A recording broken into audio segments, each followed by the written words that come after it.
have no idea if anyone is watching. It doesn't seem like the chat is moving. I guess I might as well just start playing the game and see what happens.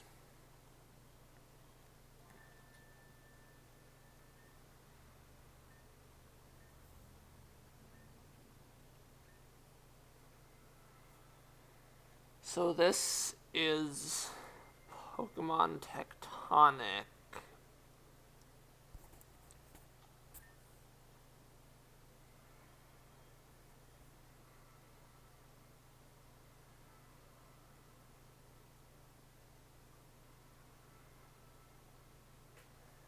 Very, very pleased right off the bat that they give you the choice of an androgynous player character.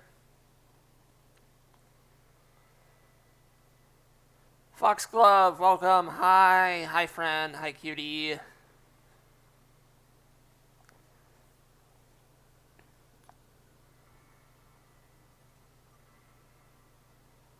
Also, oof at dying in Minecraft. Excuse me.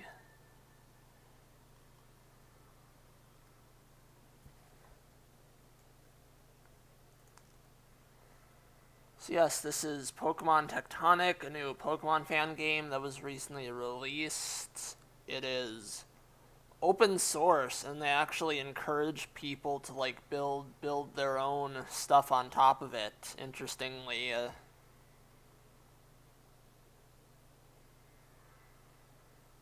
which as someone who wanted to make like a fan game but was struggling to get a grasp on how complicated RPG Maker and stuff could be, maybe having this as a base could actually be kind of helpful. I don't know. We'll find out sometime. But for right now, we're just playing through the game itself here.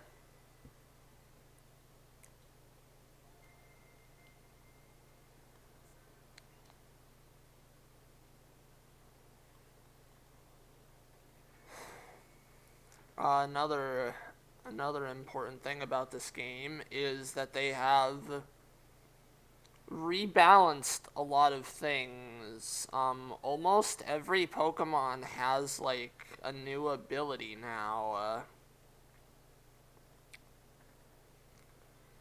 Except I guess ones that like already had unique abilities, but like a lot of them got overhauls with like new abilities. There's a lot of new moves and all sorts of other changes.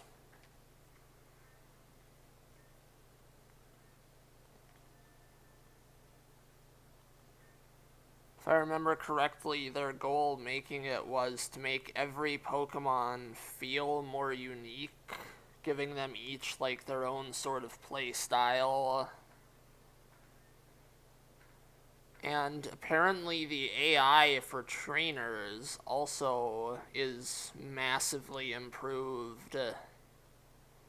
Where like important characters like gym leaders all have like their own sort of like things they, how do I word it, like they have their own sort of like battle style with how the AI works, if that makes sense, to again sort of make them feel more unique and like there's more personality and stuff.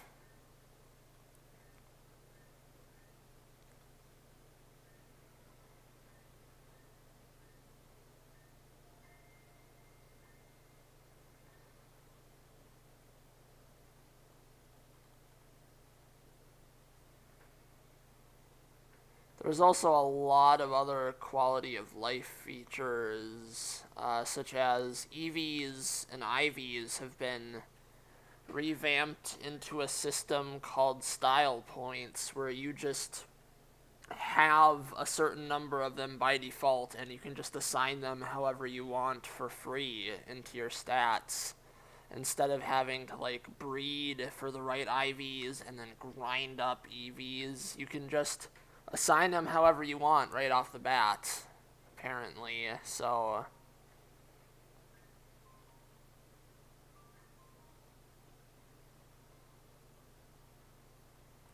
Do you mean to have the starting soon backdrop? I do not, but I don't know what else to use as a backdrop because like the game window is like not wide enough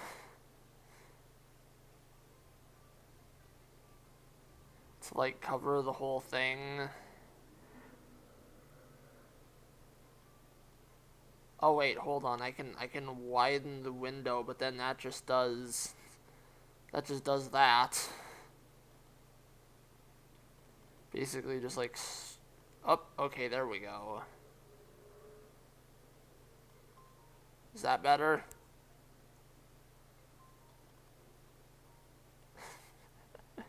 The soon was very ominous. Soon.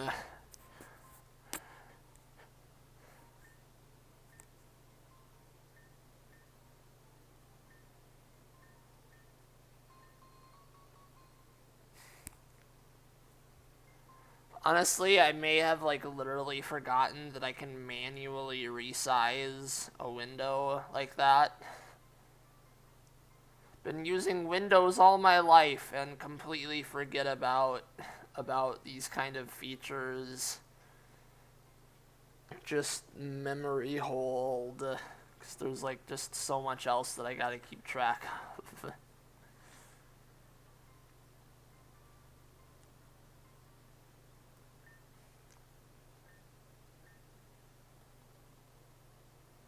Also, thank God, similar to only a handful of other hacks and fan games that I know of, they actually make the Pokédex function how it does in like the anime and stuff, where you can actually just use it to look up whatever you need, including like actual relevant ability, like actual relevant info on like abilities and stats and type and moves and everything.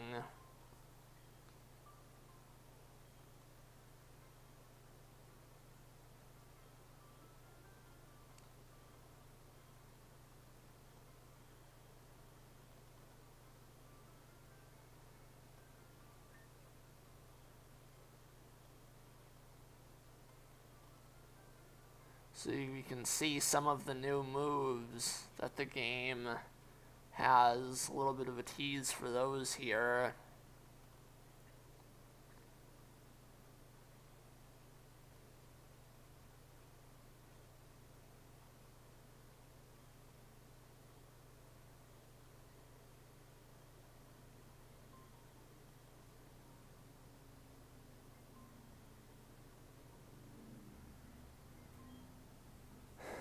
There is a lot going on in this game.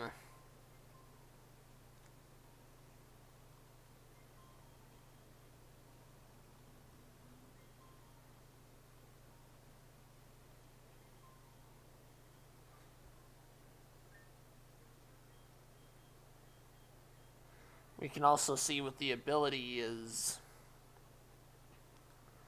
Poison Absorb, that is a new one.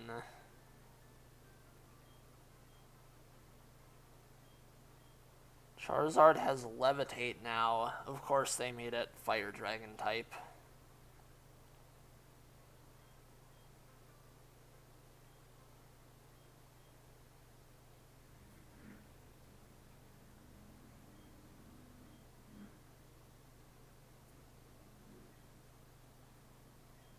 So yeah, there is a lot of new stuff going on in this game that we're gonna see.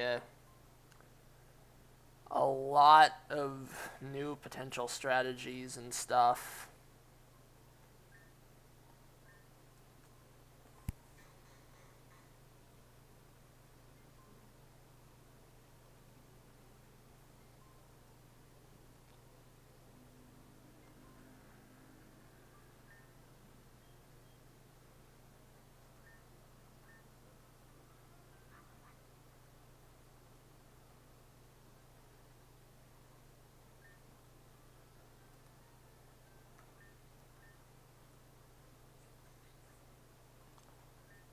Also, you may have noticed a pattern. The three starters here Two of them have Gmax forms, and one has a Mega evolution.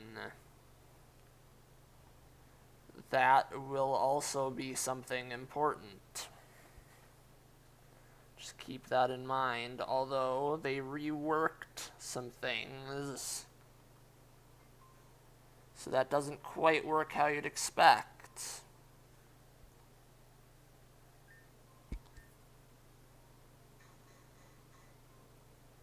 I did look a few things up for this one day, if you couldn't tell.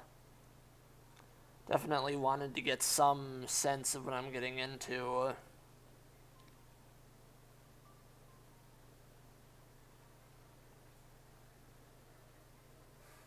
But given what I do know now, I think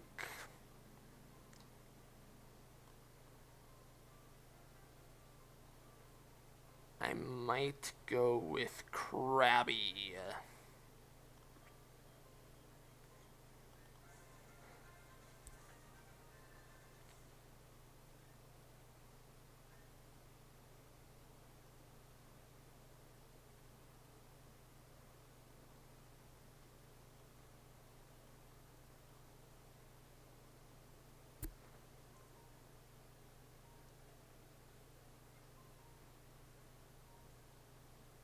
Is Mr. Krabs too obvious?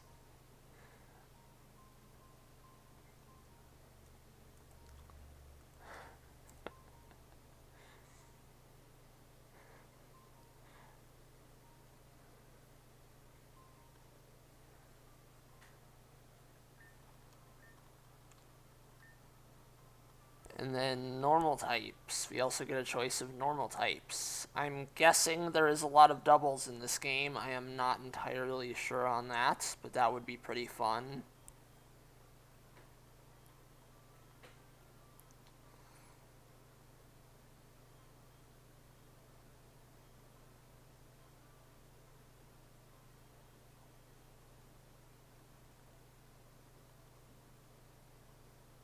I kind of am tempted to go with Squovit.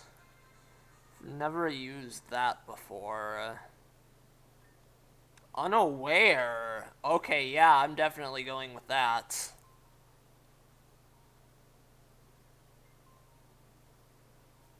And the Squovit is girl, so I suppose we have to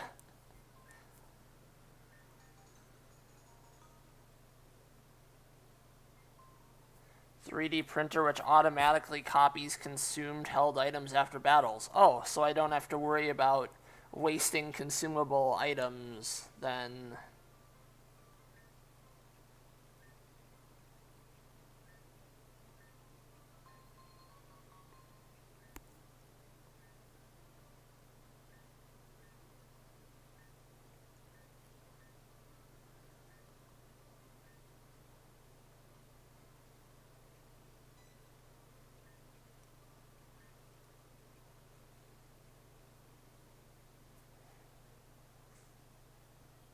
One thing I also want to show off is the options here. There's a lot of options.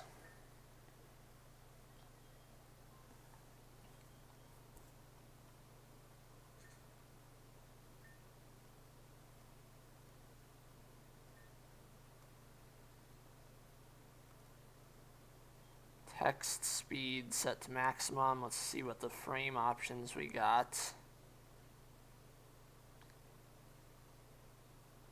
I think some of these are just copied from the games, aren't they? Forget which game exactly.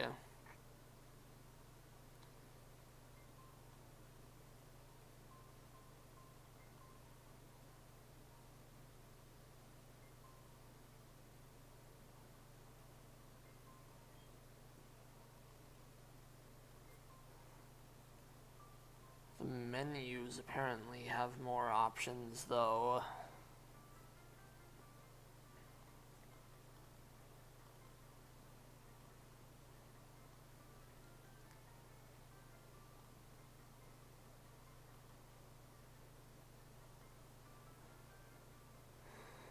Also is whatever you have fun with. Indeed. We're just doing whatever is fun, I guess.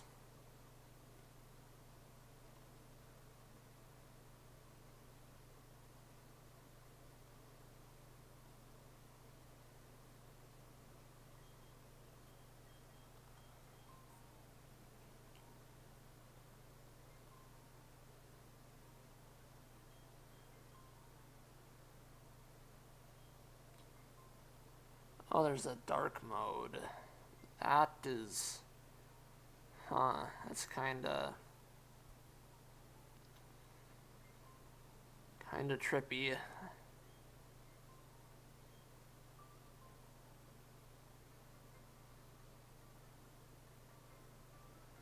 Alphabetically sorted bag sounds pretty nice, actually.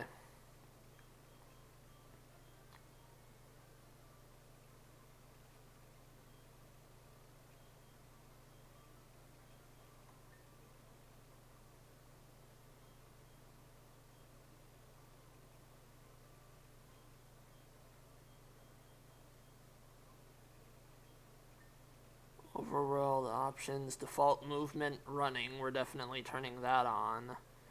Also, we can change the look of our trainer at any time. Apparently. So I wonder how that will...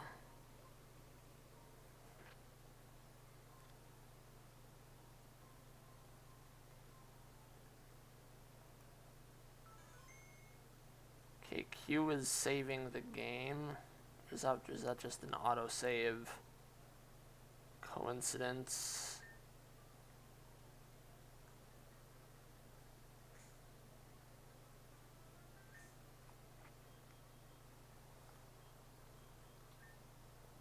Definitely gonna stick with androgynous look, though, I think. I just wanted to see how that would...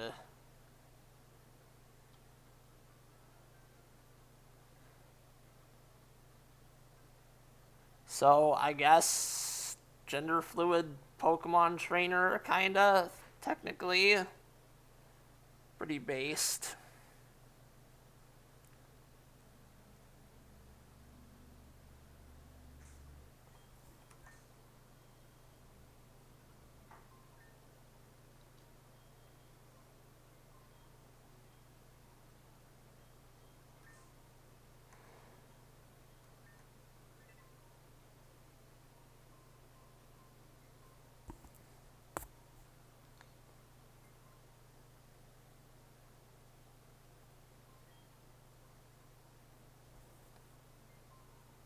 Looks like we got a gym.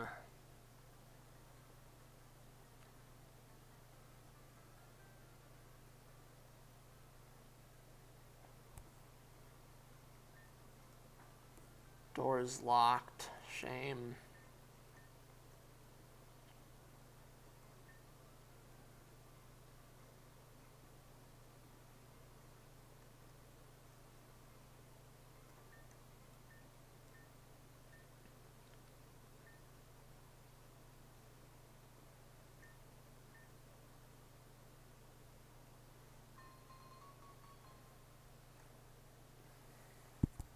Excuse me.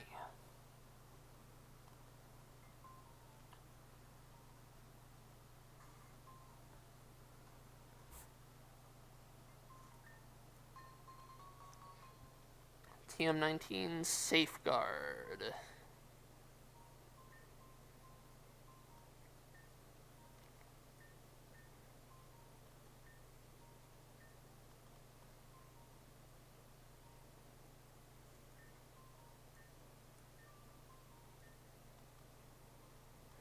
I will cry if you don't.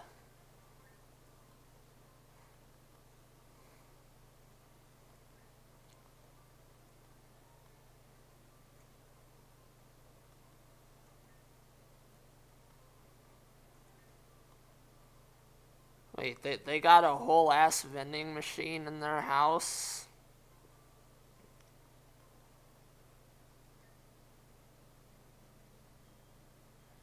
And they're complaining about rich people. I don't know, having an entire vending machine Sounds pretty ritzy to me.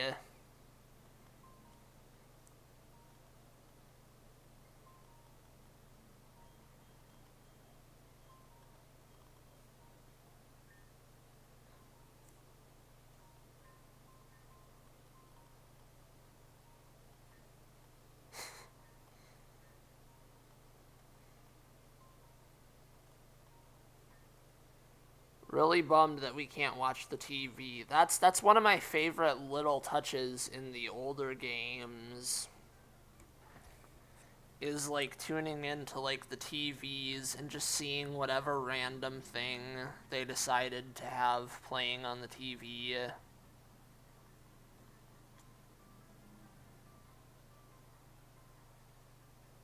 I was very disappointed that Scarlet and Violet did not have anything when I interacted with the TVs. It just kept showing. I think an ad for like the school or something was like the only thing it ever played.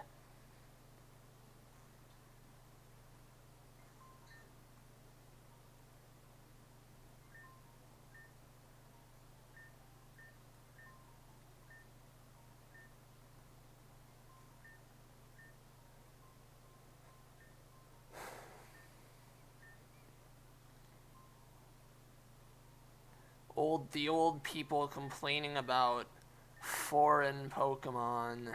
Oh boy, I'm sure that's a metaphor for something.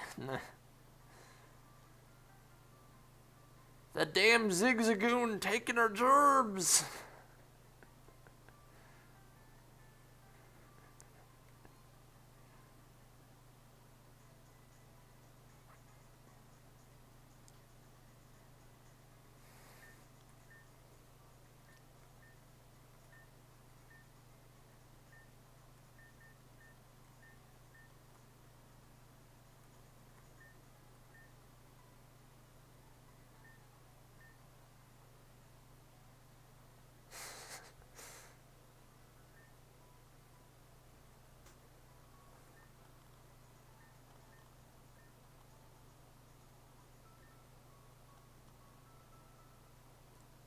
Interesting.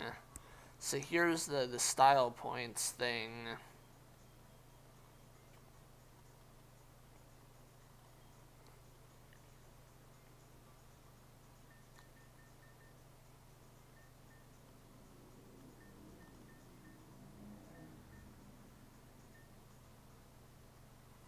Huh, the attack and defense, or attack and special attack are tied together. Interesting.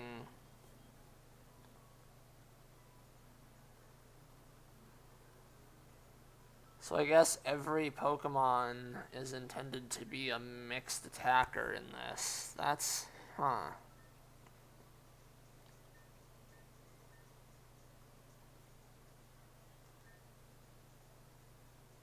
Shot put. Interesting. Also, yeah, Move Mentor. I guess this is like the replacement for egg moves and stuff.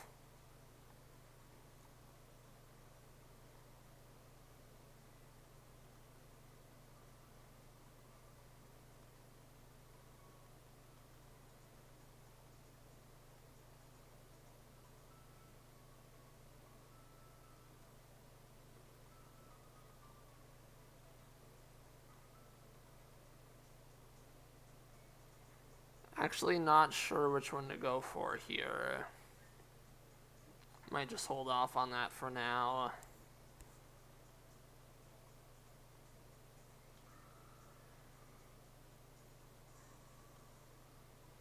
Gigantion and Warnet.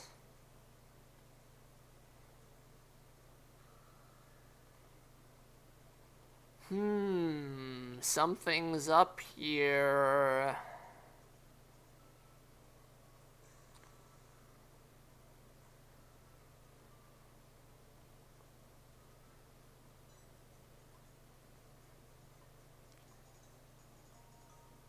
Got a first aid kit.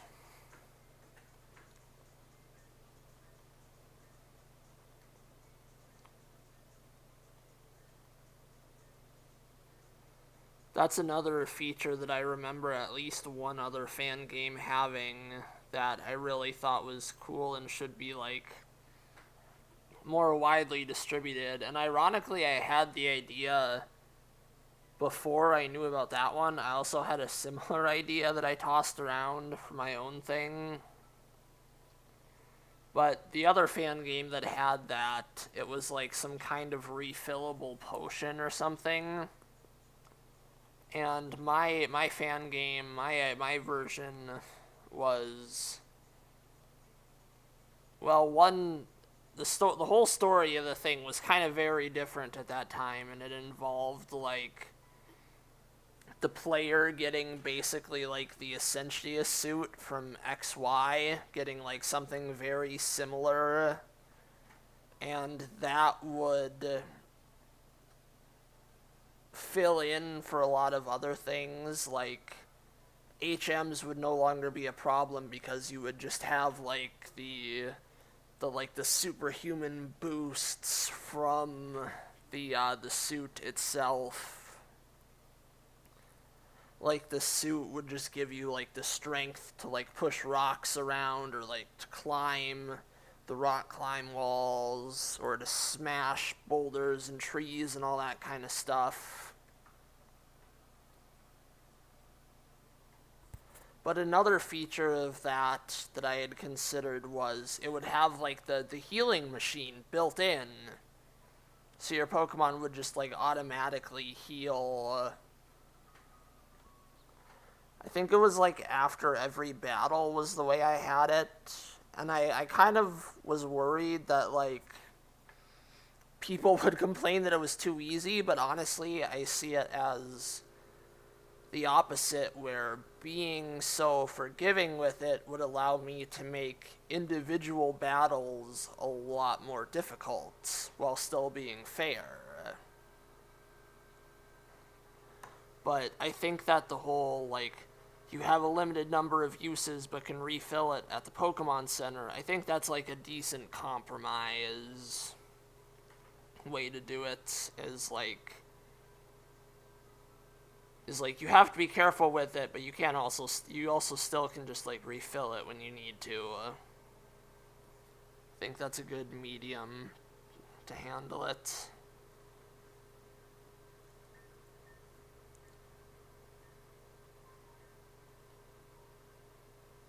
Oh, gotta find this kid for a TM, I guess. Already got a little side quest going.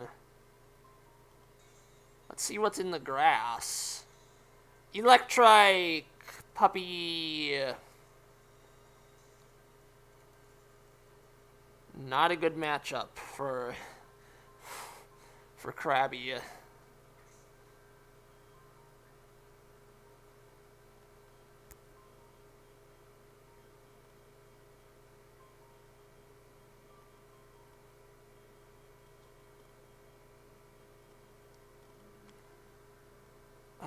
Hold on. I'm trying to find the DexNav feature that was mentioned.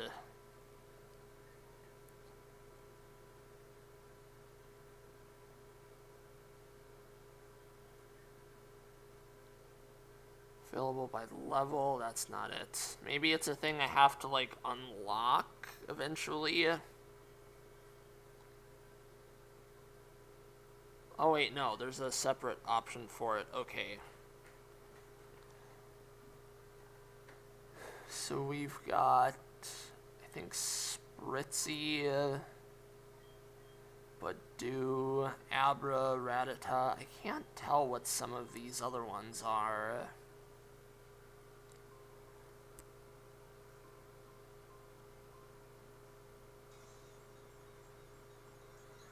Pidgey.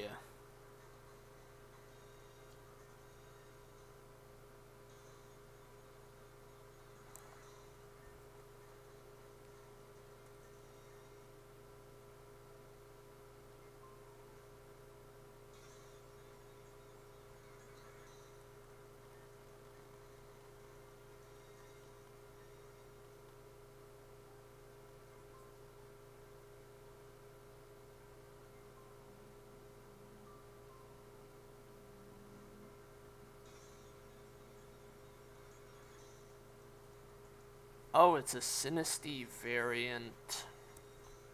What was the region again? Macchio? So this would be what? Macchiovan?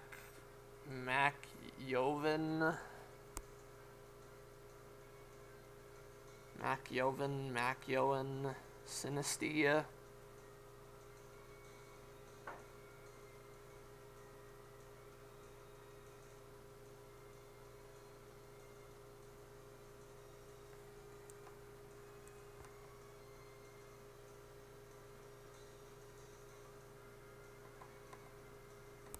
It is Ghost and Ice type. I guess it's like an iced tea or something. Oh, also, Krabby has new moves. Has a 20% chance to lower defense. Calls a metal ball. This one would be super effective, wouldn't it? Cute, indeed. Rather cute.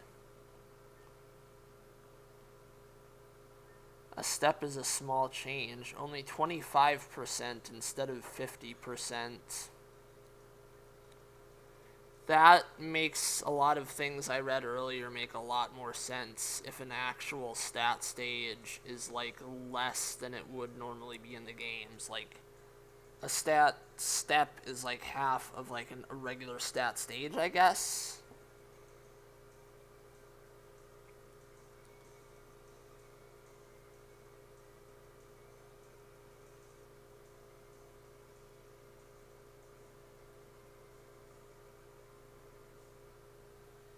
Also, I'm definitely loving the Gen 4 style sprites and animations and stuff, but I may be biased.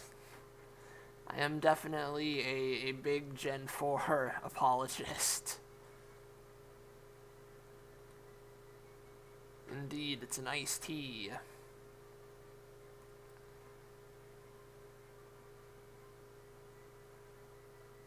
What would be a fitting name?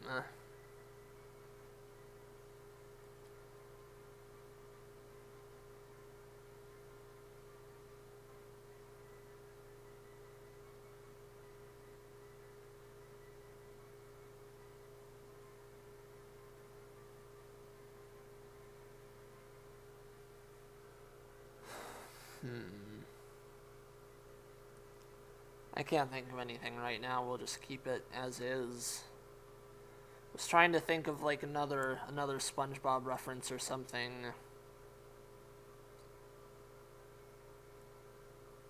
Nothing was quite coming to mind. Also, I should heal up again, as long as I'm right here.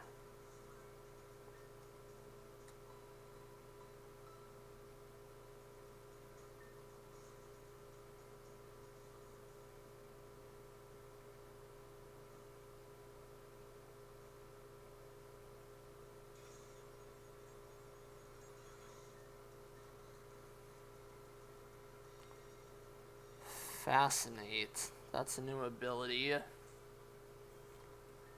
Actually, I should probably take a look at what this thing all has going on.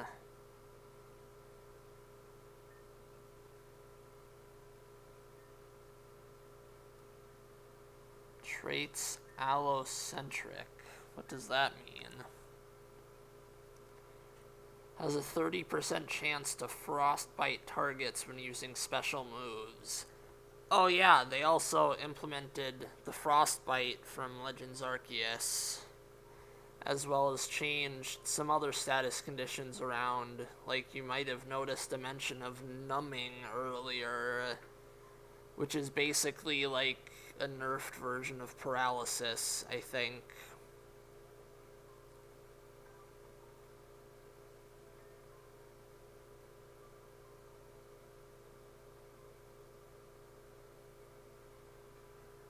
Also interesting that it gets a lot of grass moves, which I guess makes sense because it's like tea.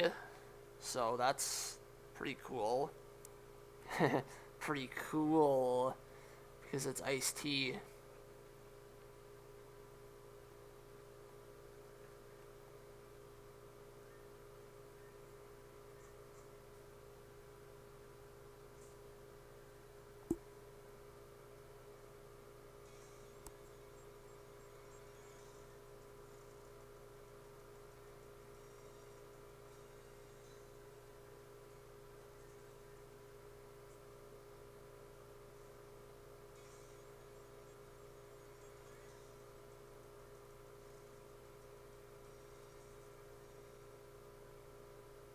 There is Spritzy.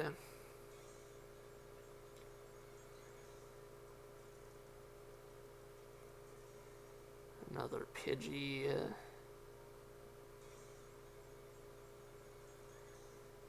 Another Spritzy. I wonder if some of these are dependent on weather. Like, maybe stuff like Badoo isn't gonna come out if it's raining.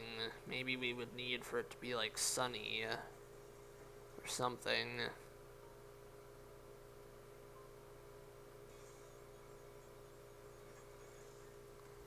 Have there been encounter rates based on weather before? I know that there's been, like, encounters at different times of day since Gen 2. Gen 5 had, like, different encounters in different seasons.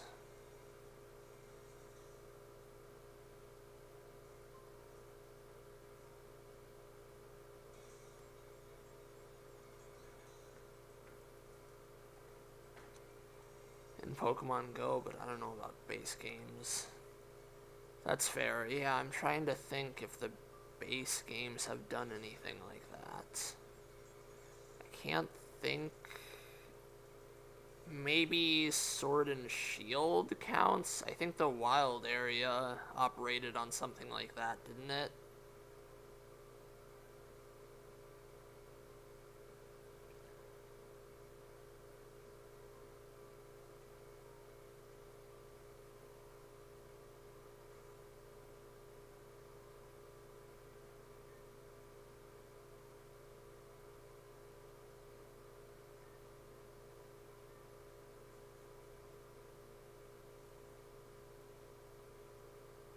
Mention of Regidrago. Interesting.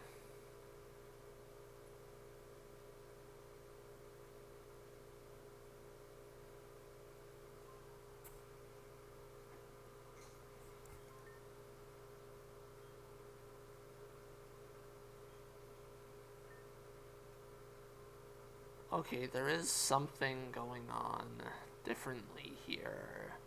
These are the 4 we've encountered, and we've filled out this row. But these 4...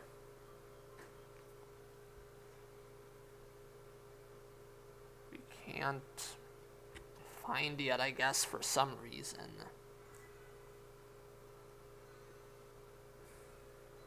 Excuse me.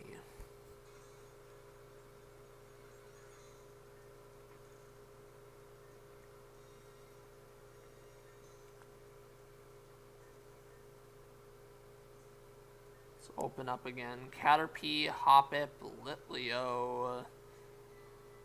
What is that? Like Esper? That doesn't sound right. Down here we've got Pichu, Metatite, I think. Shuppet and Riolu, maybe.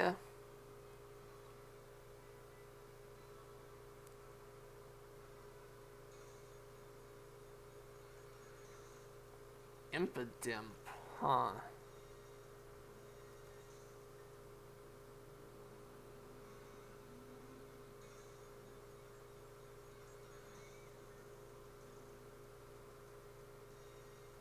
Maybe that's what the 4th one there was Impidimp.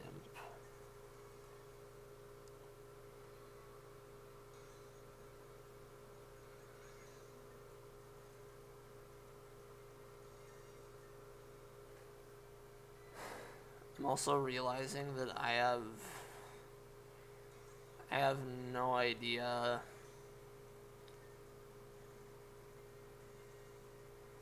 I have like 0 thought put into team composition here. I'm kind of just going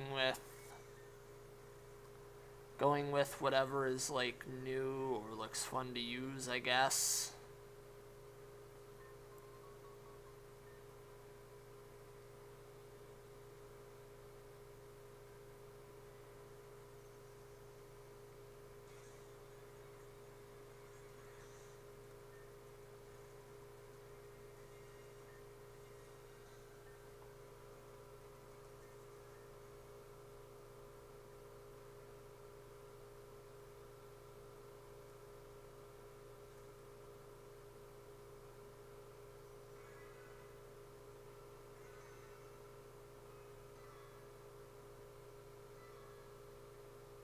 Got some extra tall grass here.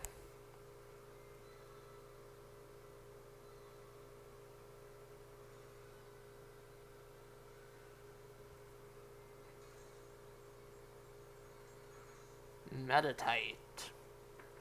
So the second row is for like a different type of encounter then. I like new things. It's always fun to test out like the new variants and Fakemon and stuff. Well, Fakemon can be, like, entirely original Fakemon can often be sort of hit or miss in a lot of fan games. Not gonna lie on that. There are definitely, there's usually at least, like, a few that really stand out to me as being pretty cool and look really fun. But a lot of fan game Fakemon are kind of... The best way to put it is that Fakemon and fan games are what people who don't understand Pokemon design think Pokemon designs are. Like, a lot of fan game Fakemon will literally be like random animal mashed with other random animal or with like object related to a certain type, and that'll just be the end of it. Like, there won't be any thought put in beyond that. And when they evolve, they will just get bigger, and it is very much... You can very much tell that they're designed by... They're often... A lot of them are designed by people who don't really think about the details in Pokemon design and just believe that kind of talk that it's just random stuff slapped together. But, like, it does not reflect well on their designs as a result, because they definitely end up just feeling off and less appealing a lot of times because there's so little thought actually put into them.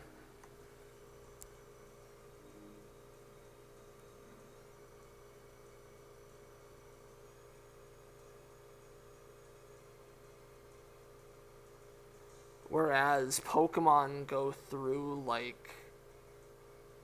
Pokemon actually, I think I heard once it takes like 6 months to finalize a single Pokemon design. Because they have to, like, just keep revising them and keep messing about with all the little details until they reach maximum Blurbo, let's put it. Until they reach, like, the maximum, like, appeal.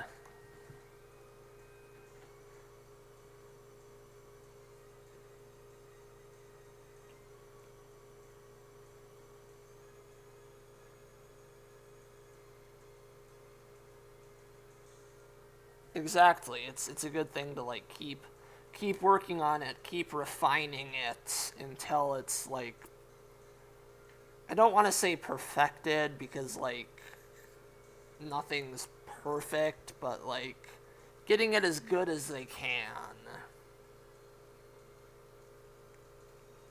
Which I guess is, like, a functional and realistic version of perfection, is just getting things as good as you reasonably can. Which I think is a lot better to strive for than chasing actual, like, true perfection.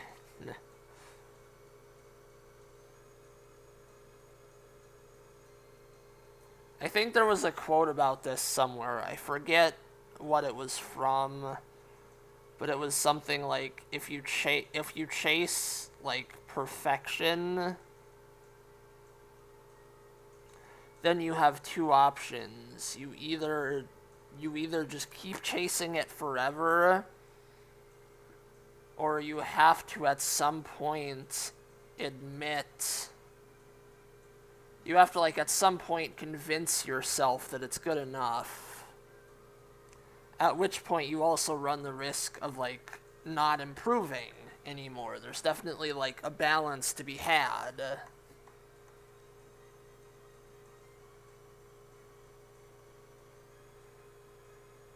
God, I wish I remember where I read that, though. I think it was from, like, some story or something.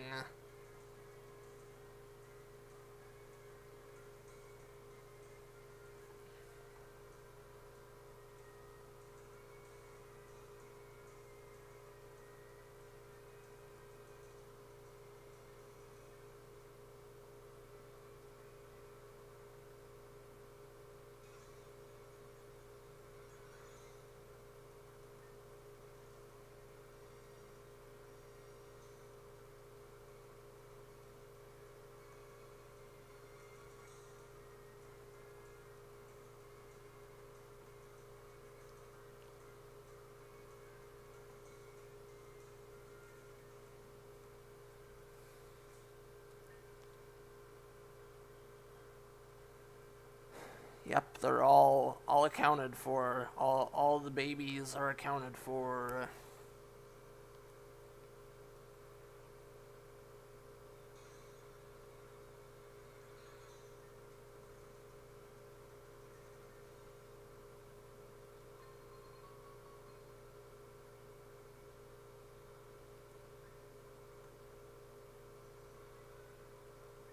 Berry trees. Making me realize how much I miss berry trees, honestly.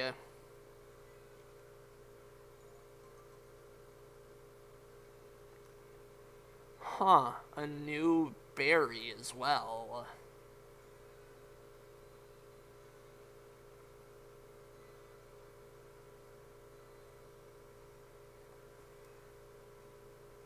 That is not something I was aware of, but that is also something I kind of miss, was like when they would iterate on the little things, like you would get like new berries or new types of Pokeballs or stuff like that between games, but they kind of did that less and less as time went on.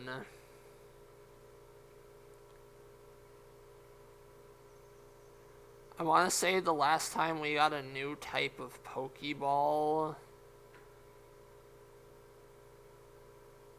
I guess technically was Legends Arceus, but like that kind of doesn't count because those are like, that's kind of like its own thing.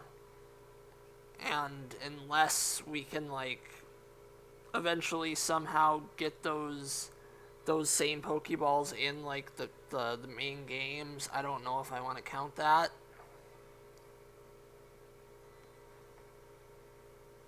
Because like they're definitely a Legends Arceus exclusive thing right now.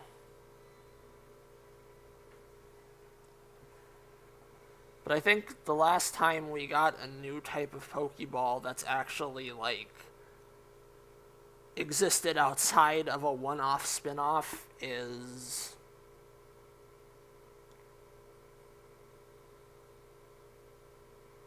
the Beast Ball in Gen 7, I want to say. And as far as berries, I think the last time we got new berries was like Gen 6, where they added like 3 of them.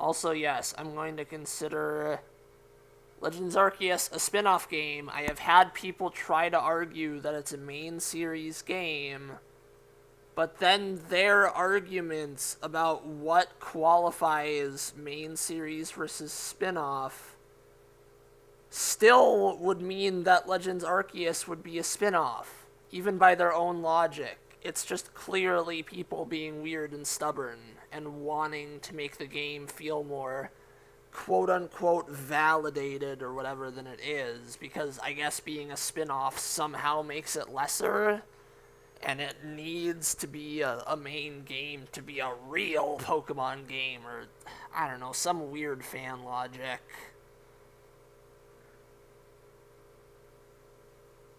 Like, I've had people argue that, like, spin-off games have, like, a certain type or, like, main series versus spin-off have, like, certain types of logos in Japanese. And they try to use that as evidence that Legends Arceus is main series. But then when you look at the types of logos they're talking about, it has the spin-off styled logo, not the main series one. So their own logic doesn't even support their own argument is, like, not even consistent.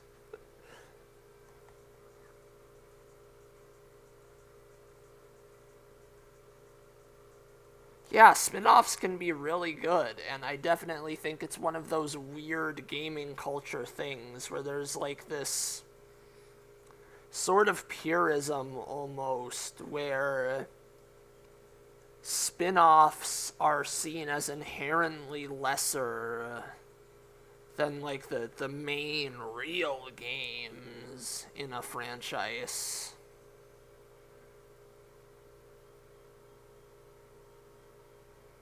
Also, God, I pronounced that weird. I think I had a bit of an accent slip there.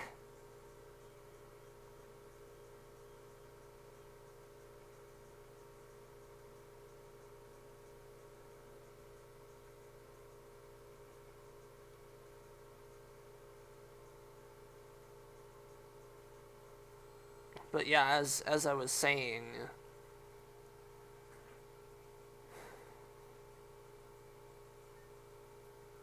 there's definitely a sort of, like, purism around, like, the quote-unquote main games in a series being seen as, like, more valid for some reason.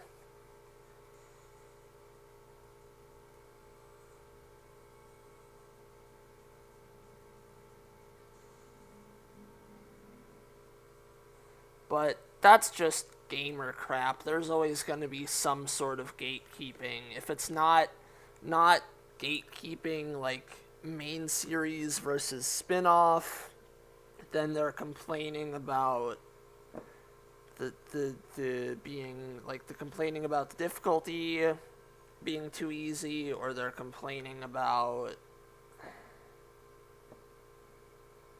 I don't know, who even knows anymore. Some people will find anything to complain about, honestly.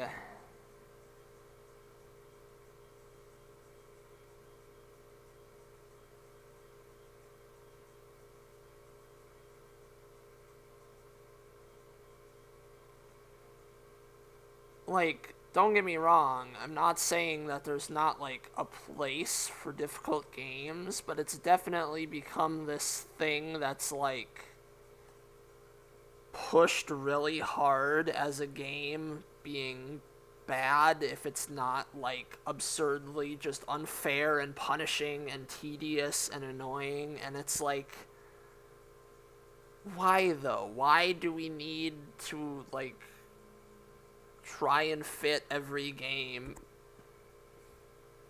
into this? Like, I appreciate a challenging game if it's actually, like, a fair challenge and not just annoying bullshit. And unfortunately, a lot of the games that are praised for being so hard do fall under the annoying bullshit more than, like, any actual challenge category.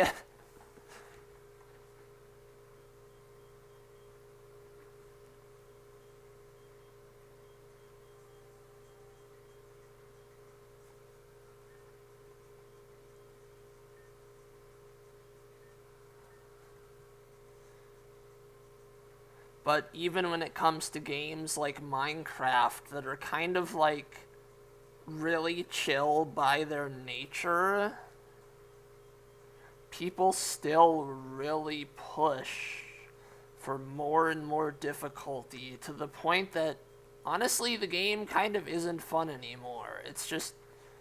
It's reached such a point where vanilla Minecraft is just so ridiculously tedious and a pain in the ass, and people still complain that it's like still not enough.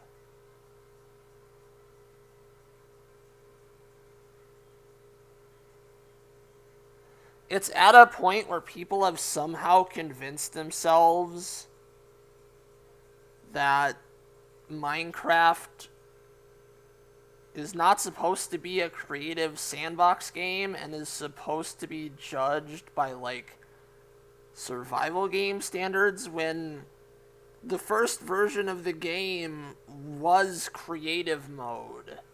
Survival mode is the secondary mode that was added later. Minecraft has always been a creative game first and foremost. The survival aspects have always been secondary, but people are so obsessed with difficulty that they've, like, convinced themselves it was the other way around.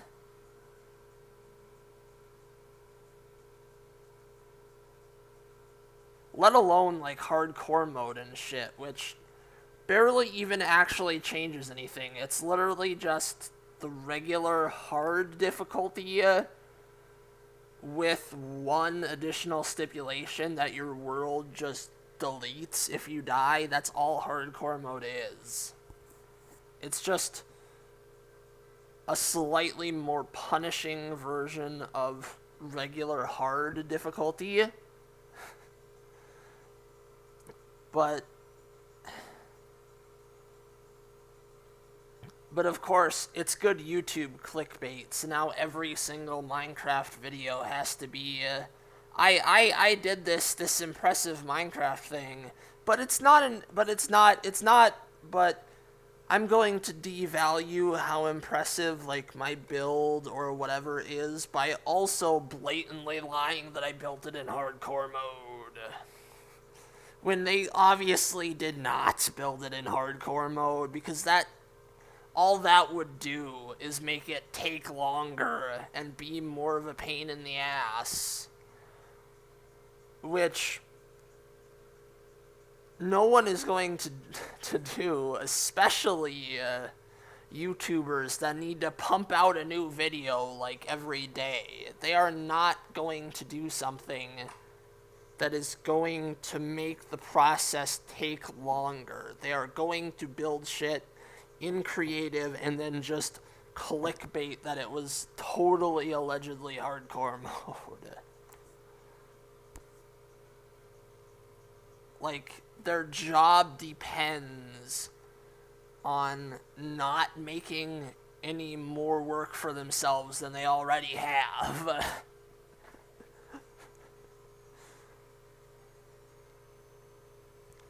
Exactly. People need to just let, like, a variety of difficulties exist. There can be hard games, there can be easier, chill games, there can even be your stupid, frustrating, annoying bullshit games. I don't care.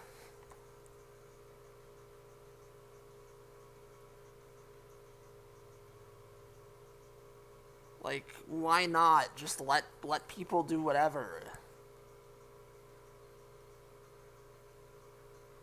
Just stop trying to force every game into these expectations that do not mesh with what the game at its core is.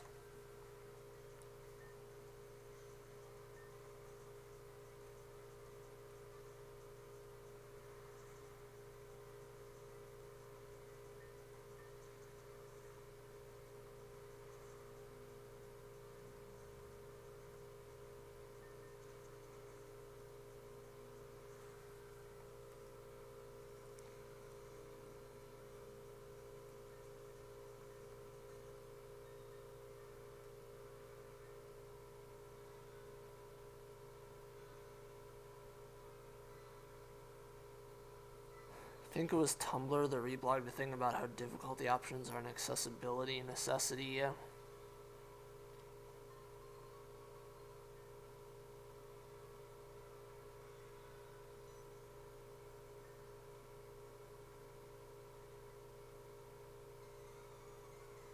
That sort of brings me to a whole other topic, is like how do we even measure difficulty? Like, a lot of people think of like skill in games as like purely how fast can you mash the buttons, and that's like,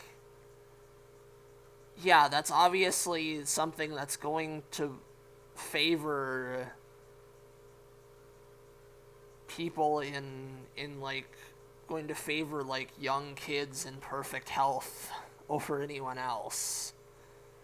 But I think there's a lot more to difficulty as well, where like a lot of games can be difficult on like a strategic level and still be still be a lot more accessible as a result, I think.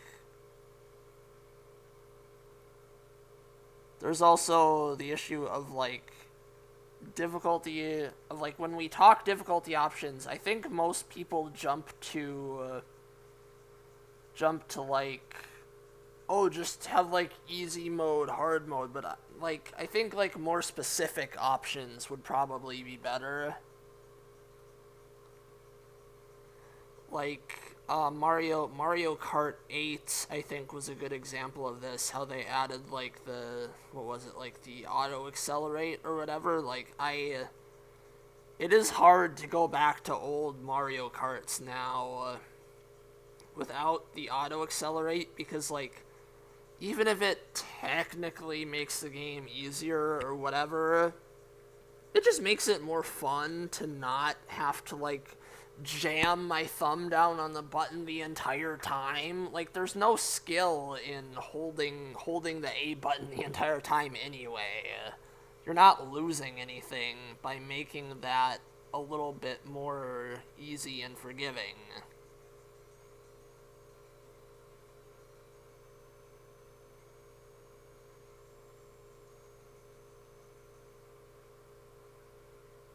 People have trouble understanding accessibility to begin with, as the internet is famous for taking disabled folk items and for them because only really lazy person use that. Oh yeah, ableism is very much still alive. I think ableism and classism are two things that I just see so casually still, even from people who would insist like, oh, I'm not sexist or homophobic or racist, but the instant they see like a disabled person or a poor person, they're like, you don't deserve to live. You're an inherently terrible person. Go die. And it's like, why? Why do people feel the need to be like this?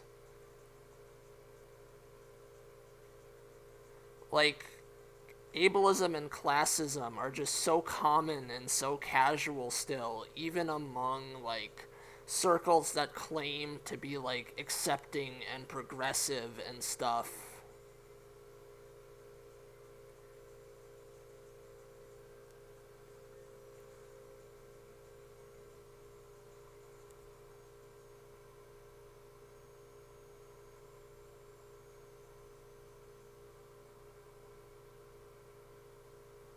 Also, I think ableism and classism are very closely intertwined, because like with other types of like discrimination and stuff,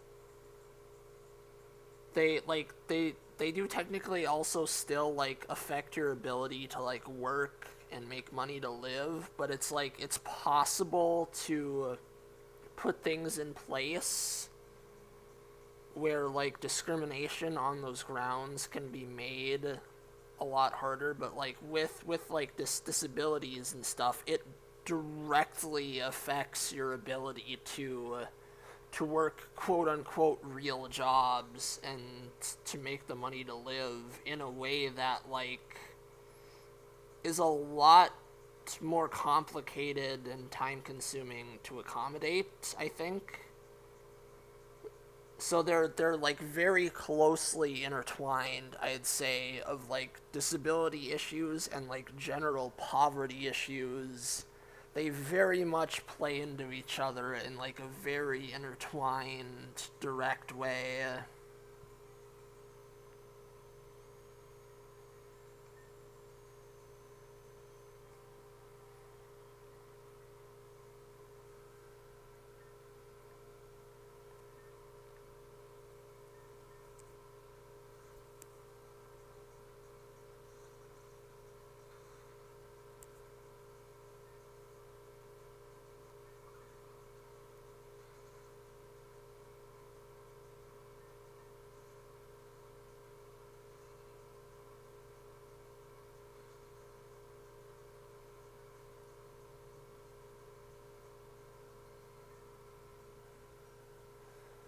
Huh. CDOT has Cloud 9 now. I thought that was a signature ability of a different Pokemon when I saw the thing. When I was like reading the info on this game earlier, but maybe some of the info was outdated. Maybe there's still some surprises to be had.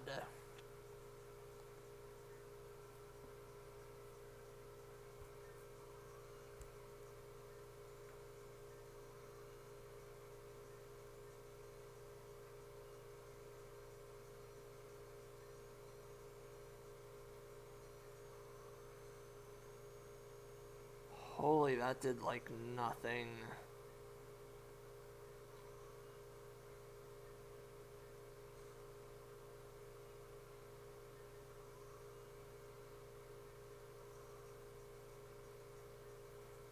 Defense won't go any lower.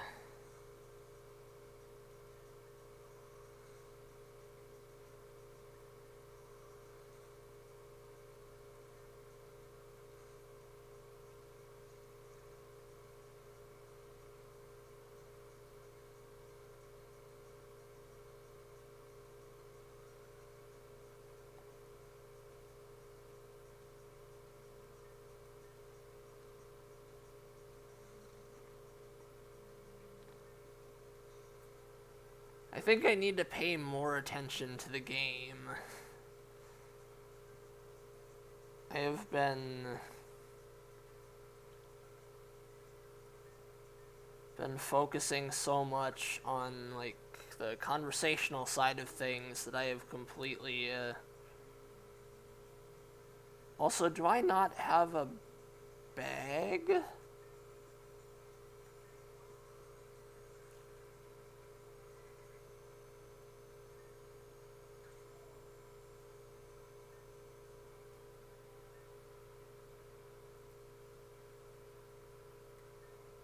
Yeah, there's no bag option, so I guess healing mid-fight is out of the question then. That definitely complicates things a bit.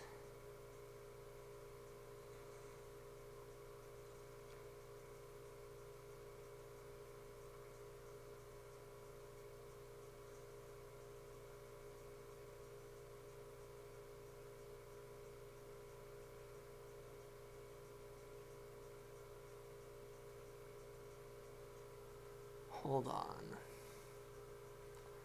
What type is Love Disc? Steel is neutral, but Bug is super effective. Hold on.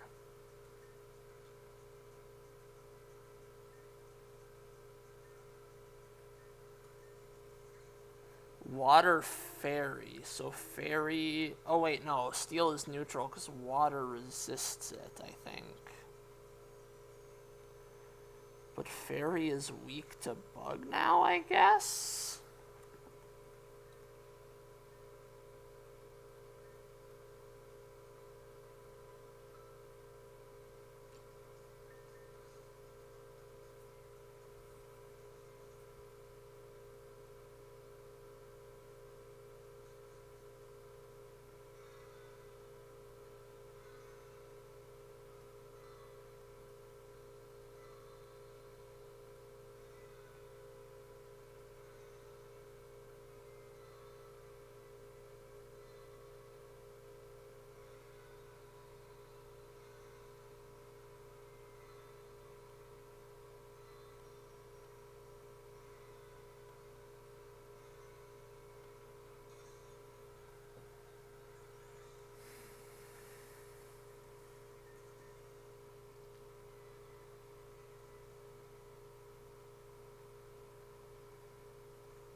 Is there anything else in this area that I haven't explored yet?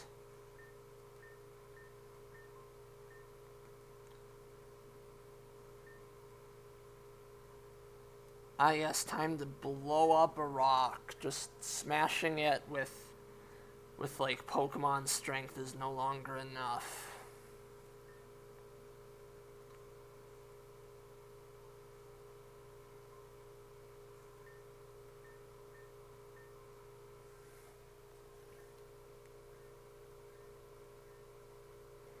Ah yes, another annoying rich guy.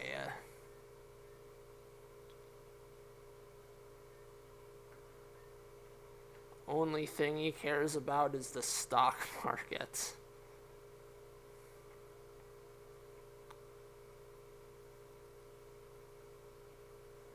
I really appreciate the shade this game is throwing at like rich people and old boomers in general.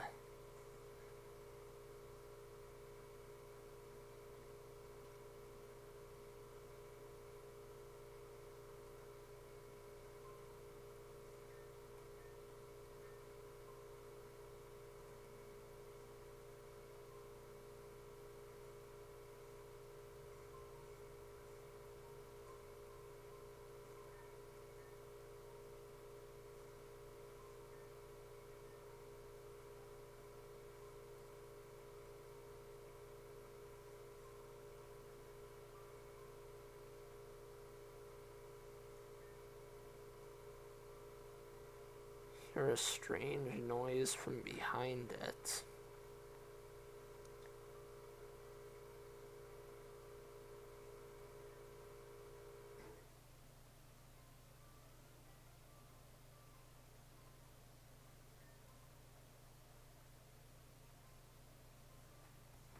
Are we supposed to get into that tunnel up there? But I guess we need to like open it from the other side.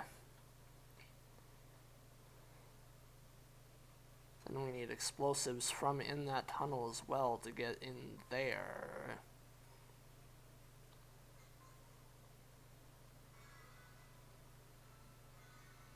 So I guess this really is like the only way to go.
I think we should do, okay, so we can access the bag here.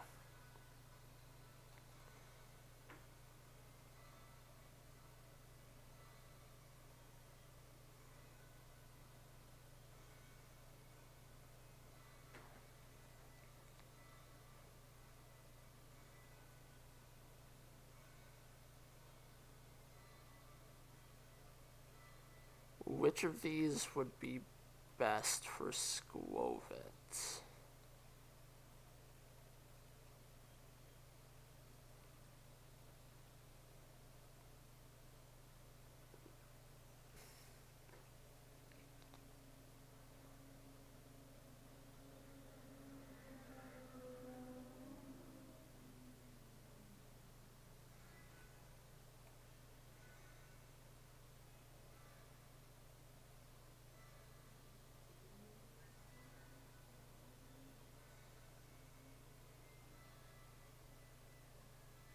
Should probably look at their stats to see which ones are tankier.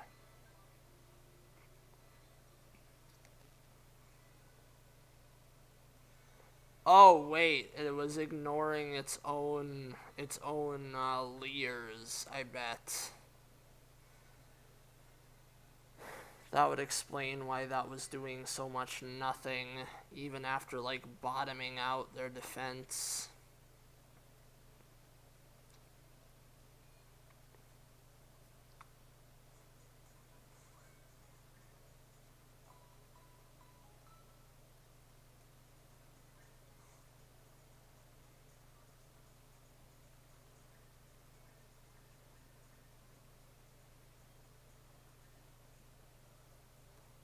Okay, we're teaching Skwovet shot put in place of leer.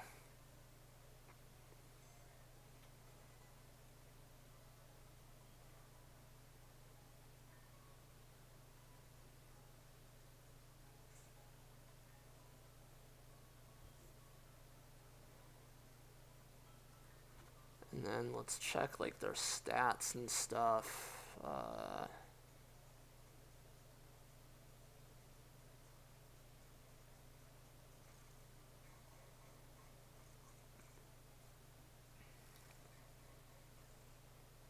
Sinisty, Sinisty's actually pretty tanky.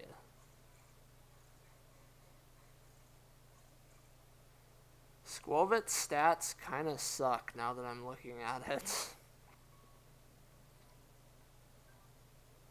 But Unaware is like such a good ability.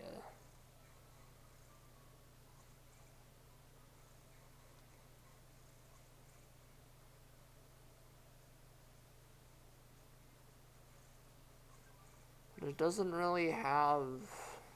I guess Stuffed Cheeks does sound kind of useful for like tanking and stuff, but like then what? Is it just gonna hit with like no power behind it really? I don't know.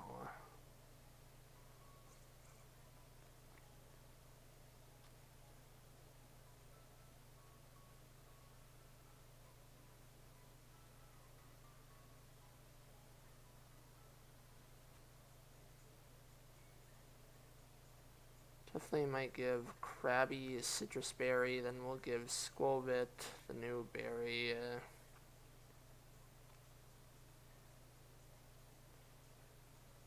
I guess we'll give the Grass Gem to Sinisty.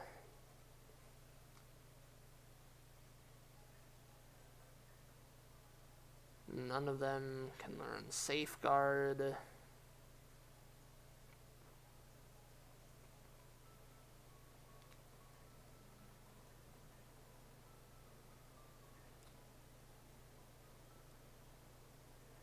Okay, I'm gonna shrink down Skwovet's speed.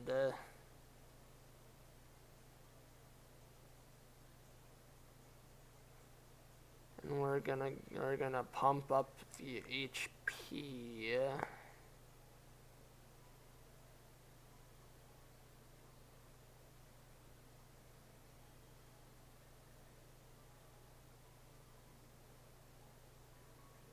And defenses, maybe?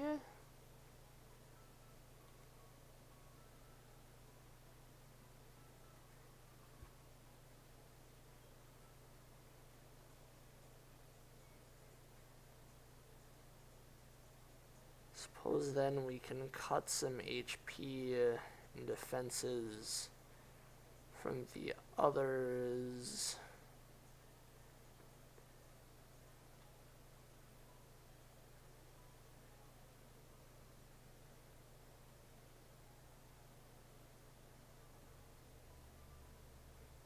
What is EHP? I'm not sure what's going on there.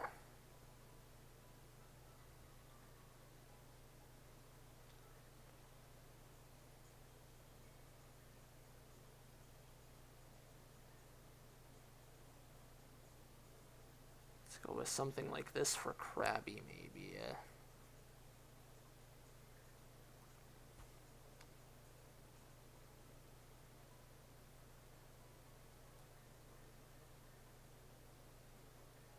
Sandy can now... Oh, it's just regular move reminder, I guess. I thought it was like the buffed Gen 7 version where you can, like, teach Pokemon moves that they shouldn't have even known yet or something. No, it's like old style move reminder.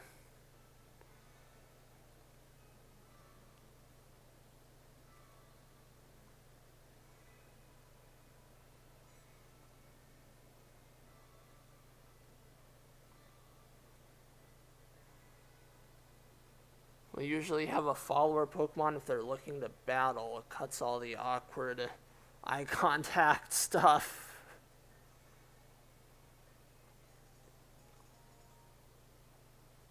Machine that stores excess EXP. You can activate it to turn that into candies. It kind of looks like a...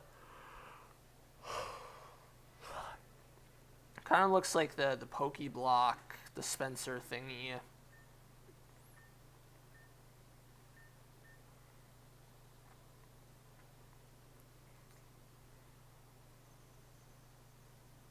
One other thing, weren't we supposed to, like, play hide and seek with that little girl and find her somewhere in here?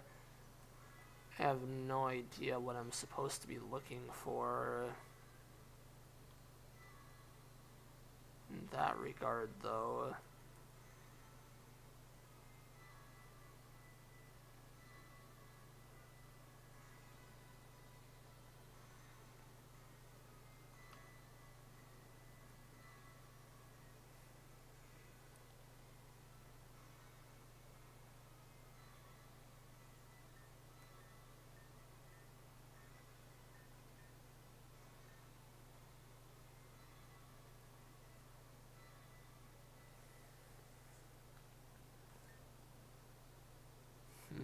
Interesting.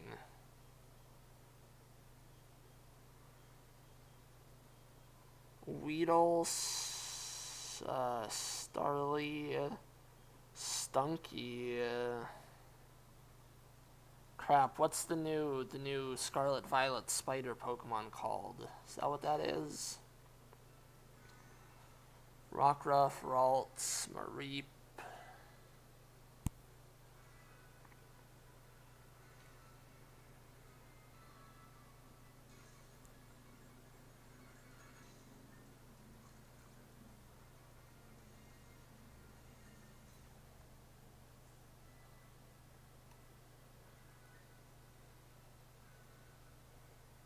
Also, it's a good thing we got berries. That we got what was it called? The item duplicator or whatever. So then we can use berries and gems without having to worry about using those up. Tarantula, Tarantula. Yeah, that one.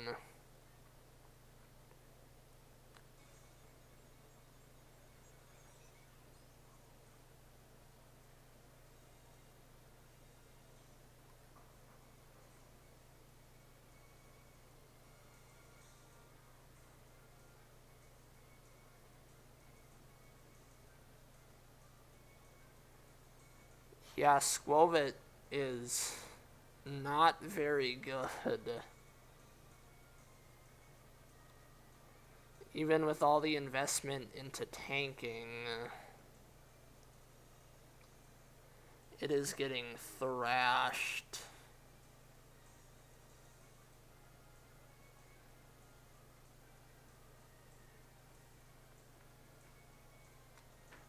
I think I'm gonna catch Starly instead as my normal type.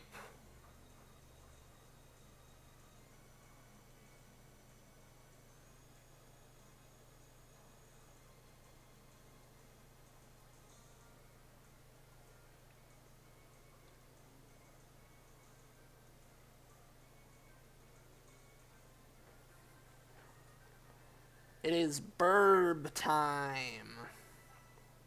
Its ability is Reckless. Ooh, we got a... Is that a hidden ability, Starly, then? I think.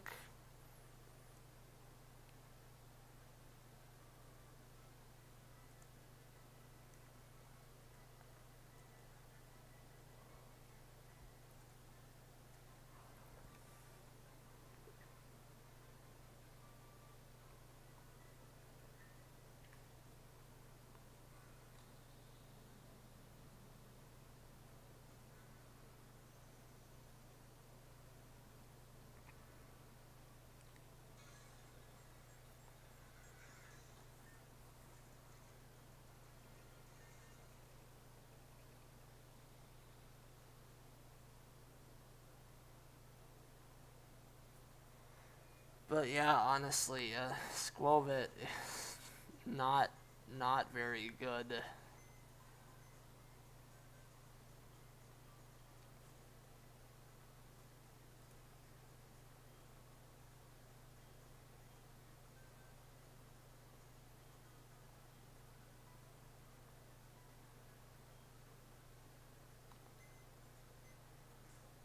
I should take the berry and stuff from it first.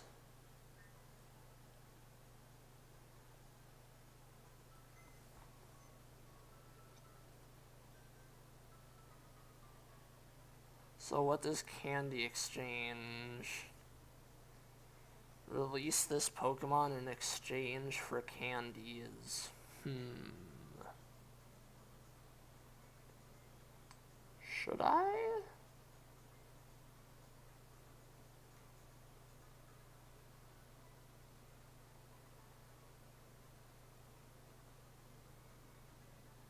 It didn't earn enough XP for you to earn any candies back.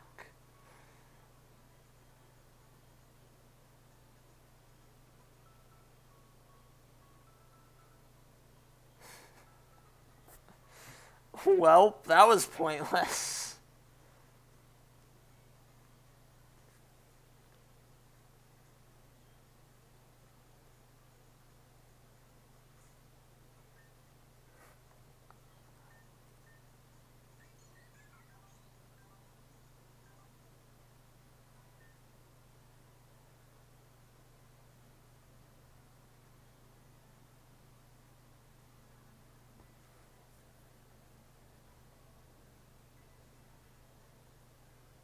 Starly got 3 new moves here as well. Interesting.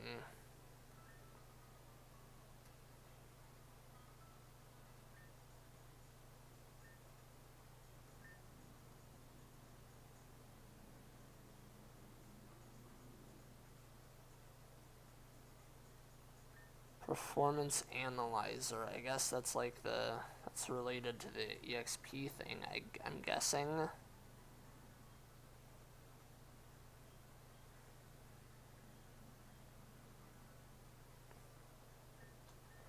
I should probably be using the EXP candies.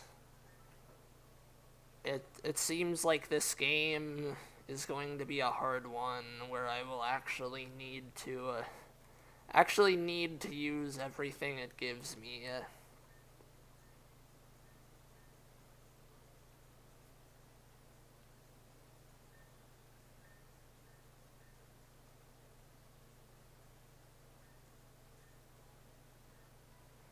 Flow state. What does that do? Raising its attack and special defense by 2 steps each. That's a good pun, that it's like, because like flow state is like a real thing. It's basically like in the zone, but here it's a water move because flow.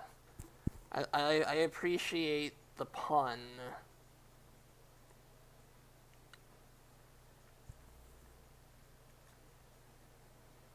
This definitely seems better than Lear.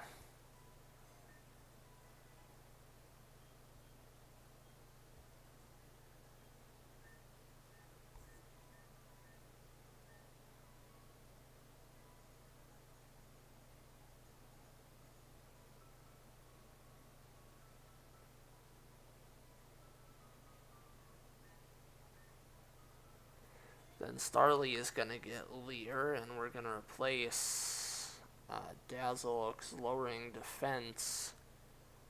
Would work a lot better with Starly's physical attacks.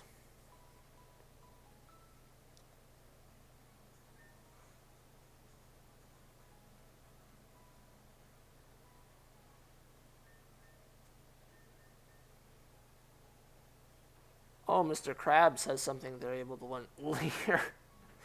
No, we're gonna pass on that.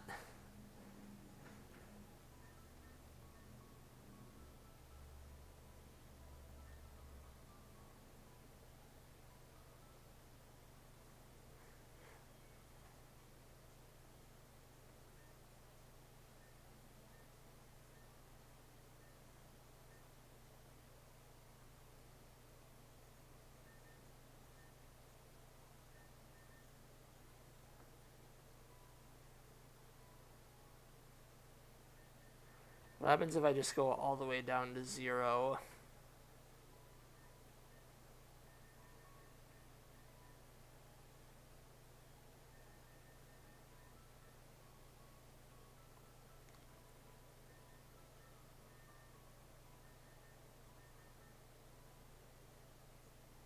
So there's a maximum of 20, though. So I guess we might as well put 1 back into each of those.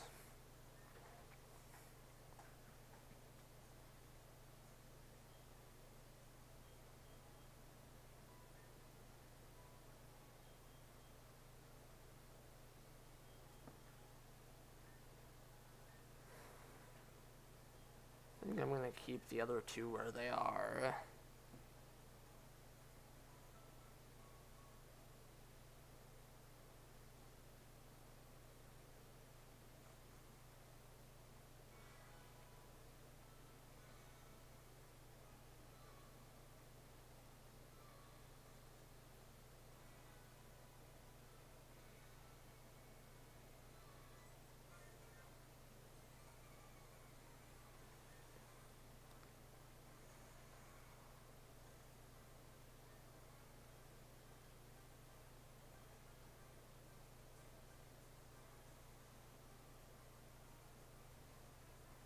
Hyper.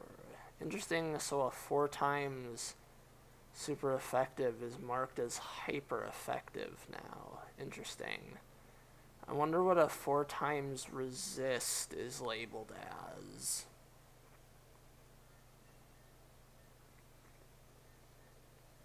Sunshine. So that's basically Sunny Day, but stronger, it seems like. They did also, like, they did revamp how a lot of the weather works in this as well, I think.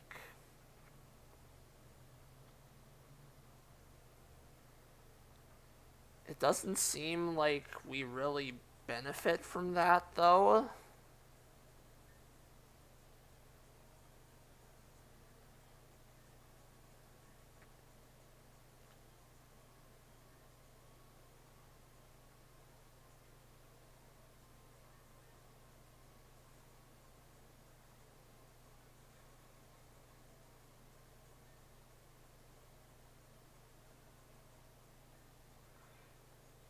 Let's test out the new move. Ow.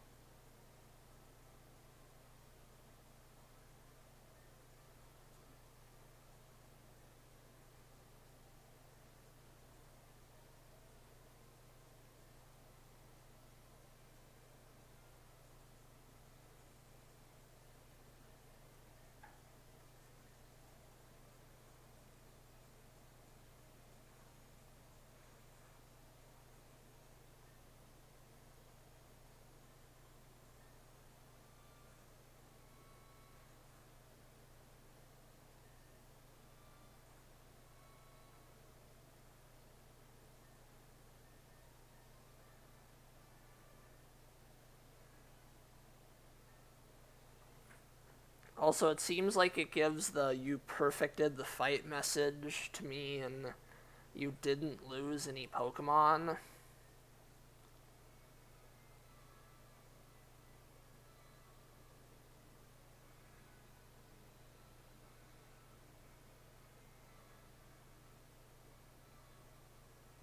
GG, no one died. Yeah, I guess it's like a thing for like the Nuzlockers and stuff or something.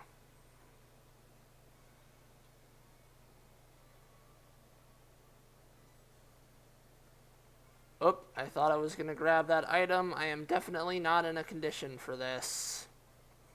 Also a double battle, so there is a lot of those in this game.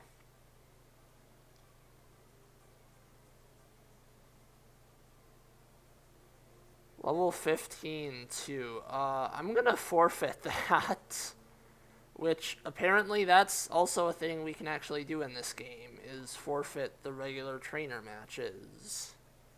Instead of being stuck doing them.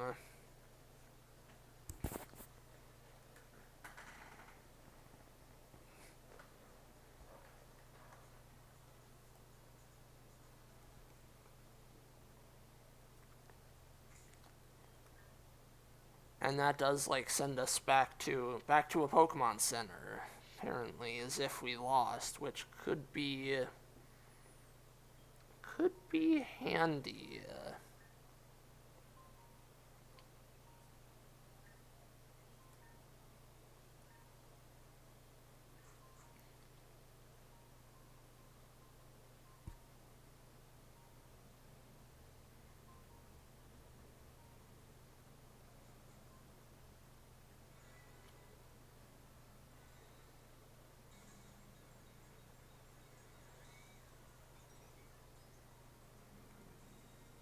Oh wow, Starly is small.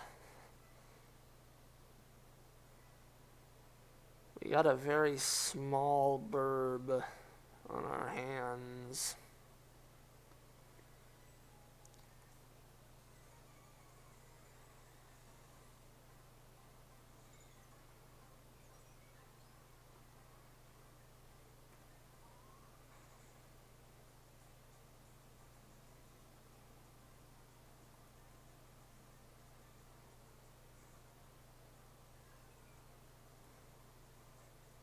Oh yeah, now we're talking. Also, new Vulpix variant, the Fox.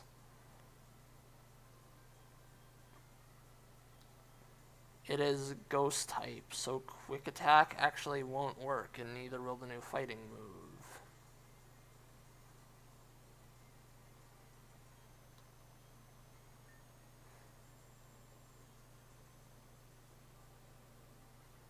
Yes, it is you. If that's a Ghost type.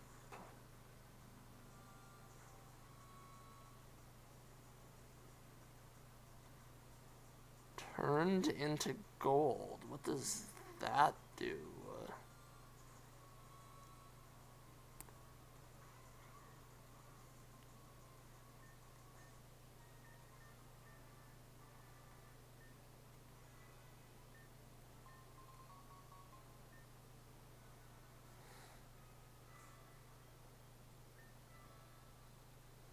Starly is red on the field, I guess because it's burned.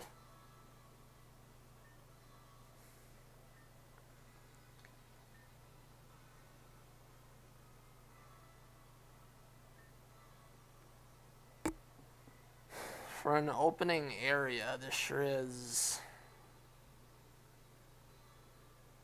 taking a while. These fan games, they really force you to take your time.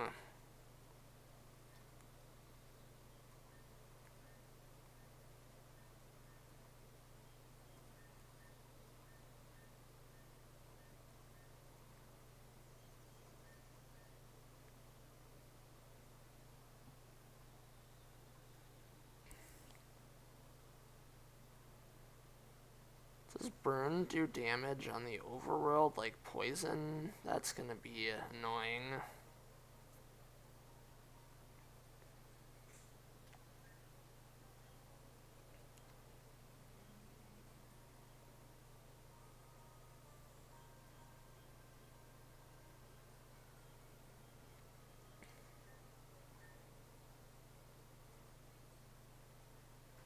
Got one use of the aid kit. I forgot that I had that. That was definitely much needed. A water gem.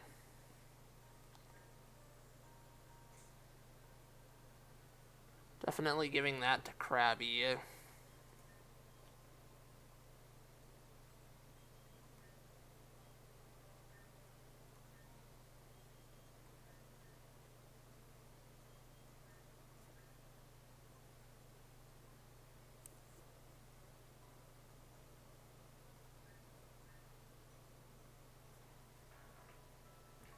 Oh, so they made it so that caves, they can also only attack you on certain spots yet, so caves are otherwise safe then.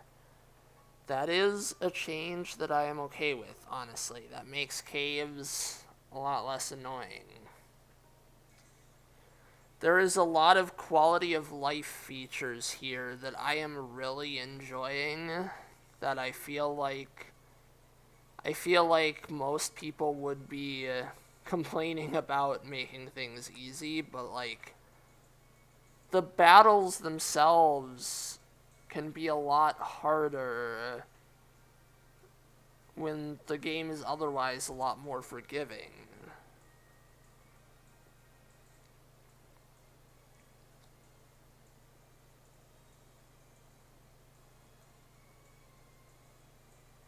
Also, Roly Coly. I definitely want to pair one of those up with Mr. Krabs here.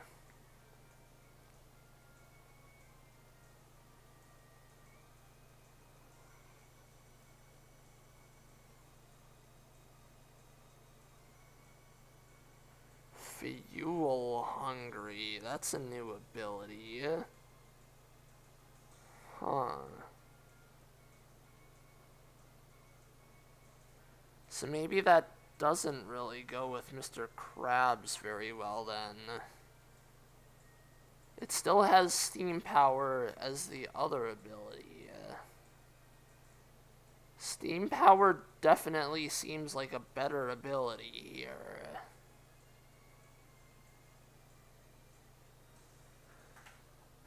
I know I said that every Pokemon gets like a new ability. That doesn't mean that all the new abilities are good abilities.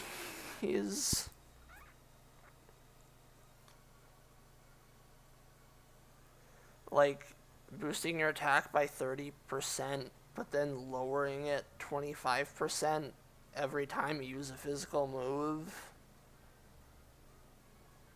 That kind of sucks. Like you get off like one attack with the 30% boost. Then your second attack is only boosted 5%.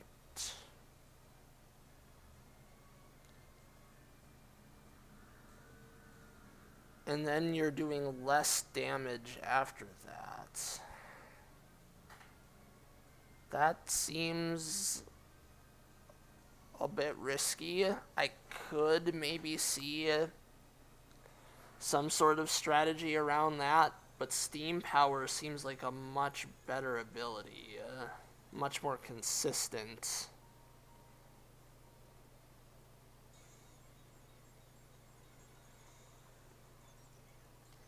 Also, I should really have Krabby up front right now. So we're in a cave.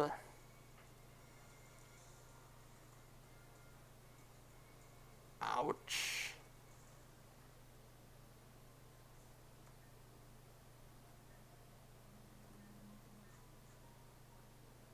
I think my brain might be too tired for this.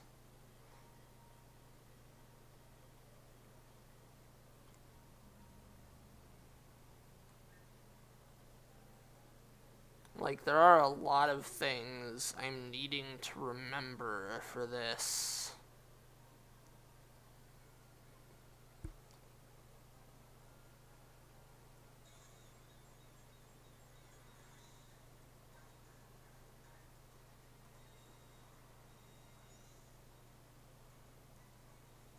Okay, this one does have steam power. Good.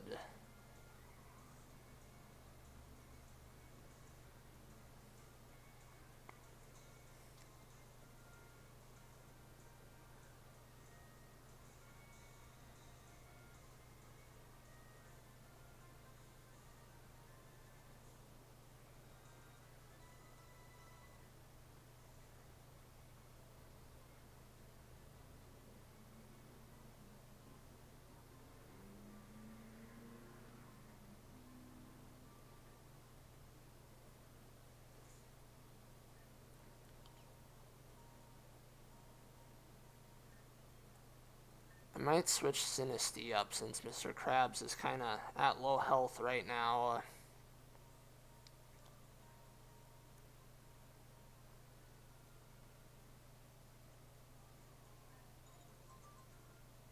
Huh, there's berries in the cave.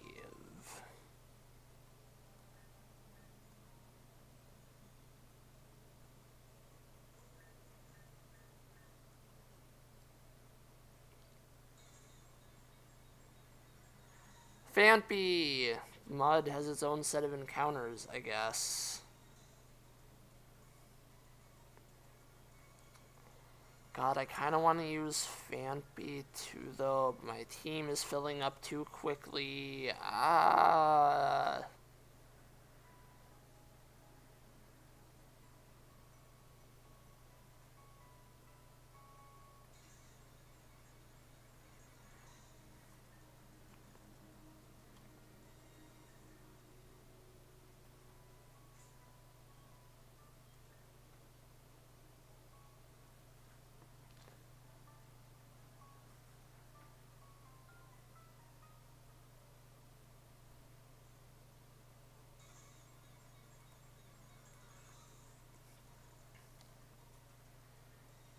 Chop.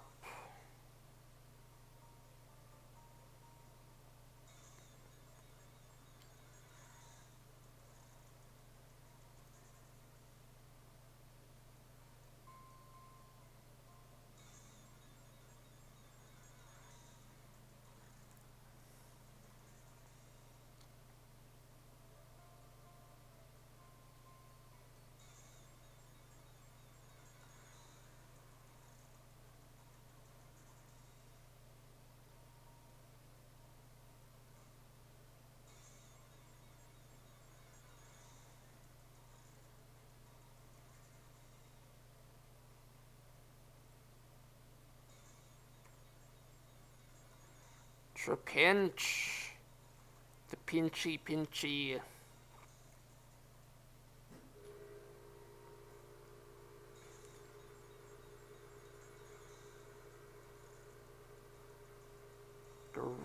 It has an ability that sets gravity.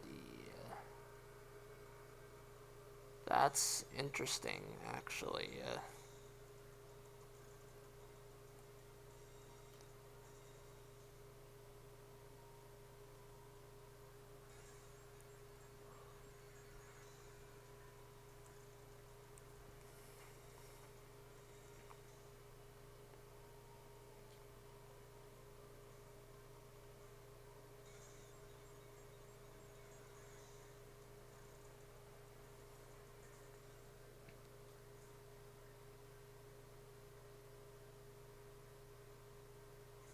So it seems like Litwick also appears on these, but is apparently pretty rare compared to the others.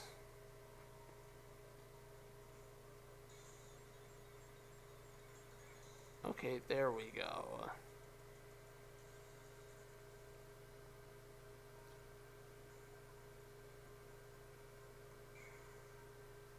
Growlithe, the puppy.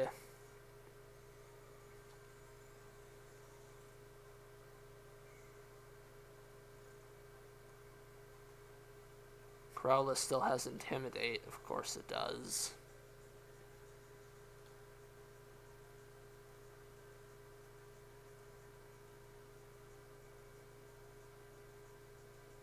I probably should have used that super potion I had on Krabby.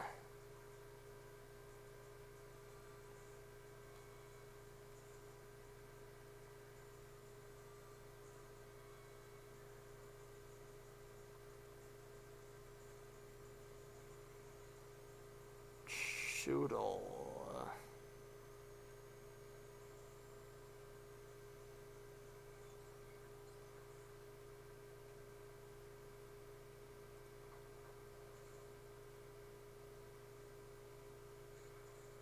Ow.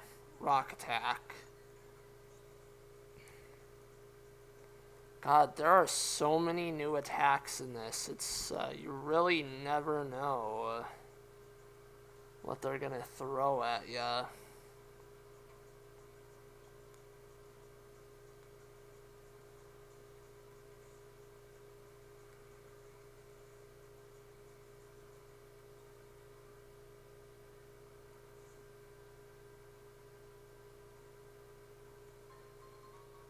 Ability capsule.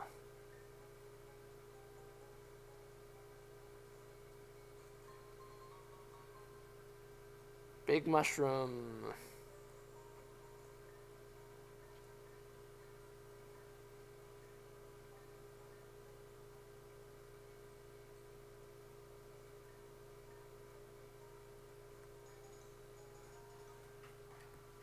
A dynamite stick.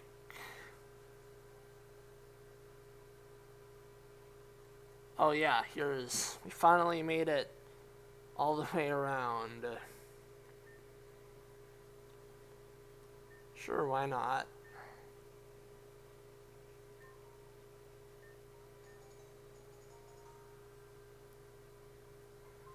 If reversed, gym leaders and story fights will become harder through unique curses. I think this game is hard enough already. My brain is really having to... I'm actually having to think, which is more than I can say for an actual Pokemon game. I think we've got a good balance going on here where I have to think, but it's not cheap and unfair.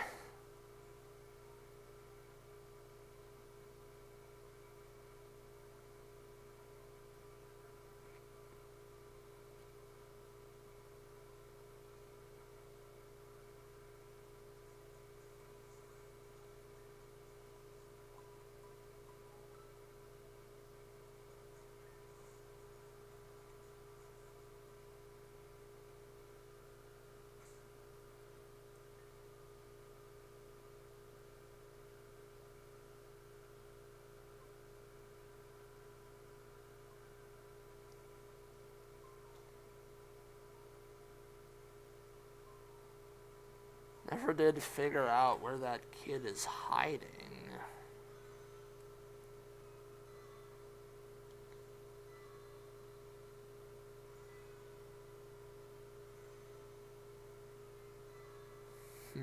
That tree looks different than the others. Is there anything weird about it? Anything that interacting with it does? Nope, doesn't do anything.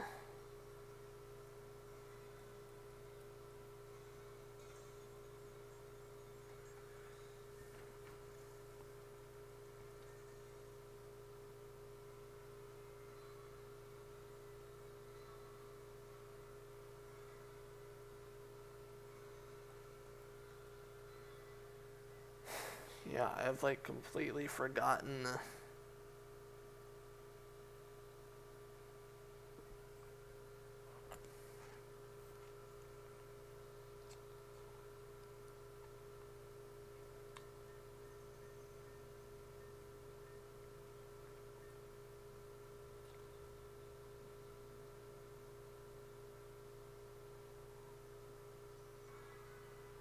Can't get up there. Huh.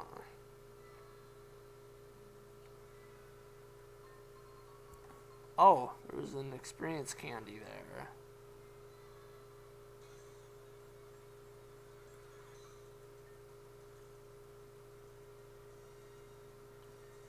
Rockruff. Hold on, does that mean... Wait, no, this definitely is a different route, though. But, oh yeah, we still haven't filled out the dex nav for this area. Sheep!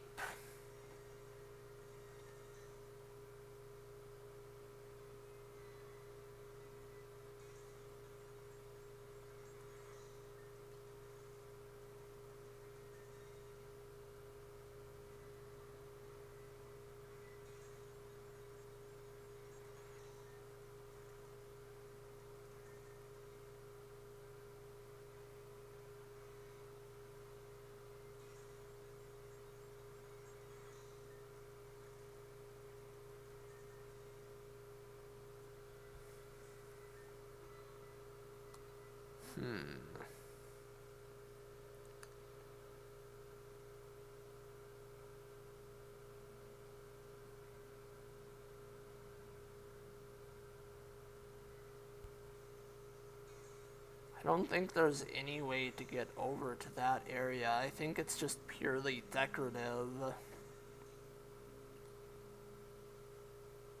Like, it's just entirely surrounded by trees and stuff, so I think it is just decorative. Wooloo! More sheep!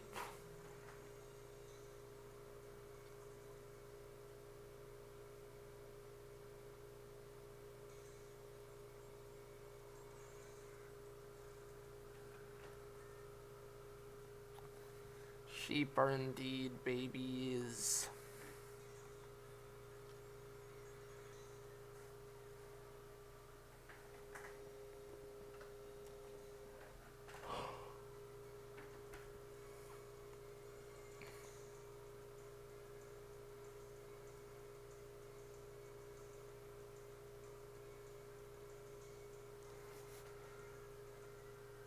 Honestly, I kind of want to use Stunky. It's one of those Pokemon where, like, it's barely ever catchable, so, like, it's not something I really get a chance to use otherwise.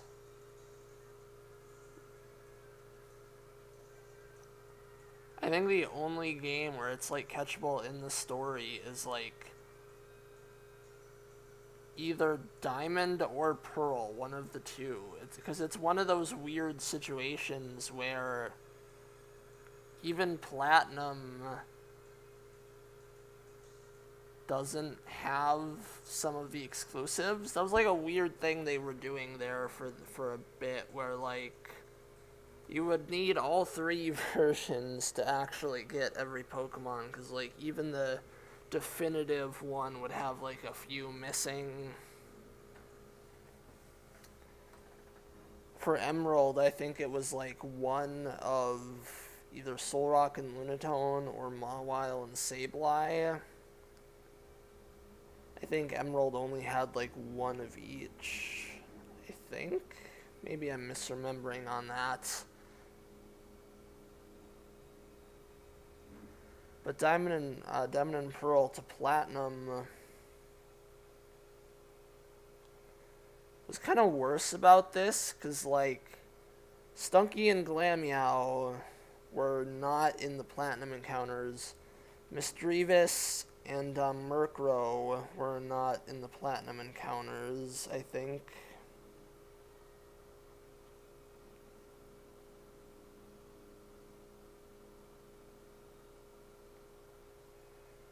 I think you can technically find like Sudowoodo and Mr. Mime later on, but the earlier encounters for Bonsly and Mime Jr. were also cut. It's certainly a weird decision, but like Platinum improves so many other things that it's one of those things I always kind of forget. And don't really mind too much.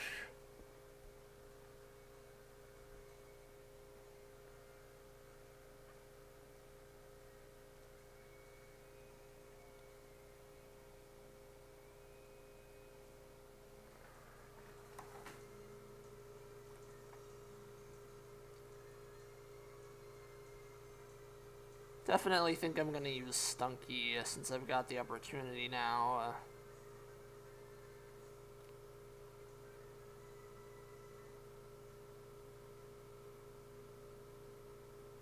Also, I know oh yeah, it's even Girl Skunk. I know exactly what I'm naming Stunky. I'm gonna name it Vixie, even though I know she actually hates the Stunky line and thinks they're like ugly as shit. But I'm gonna name it after her anyway, just to kind of mess with her. Take a little jab, a little friendly jab.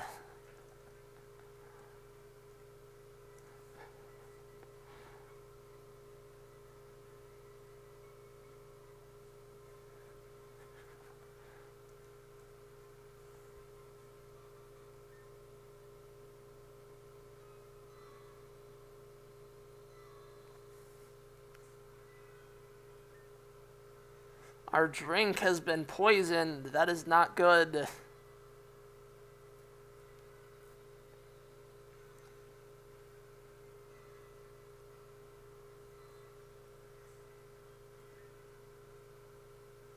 Got everything on the dex nav at least.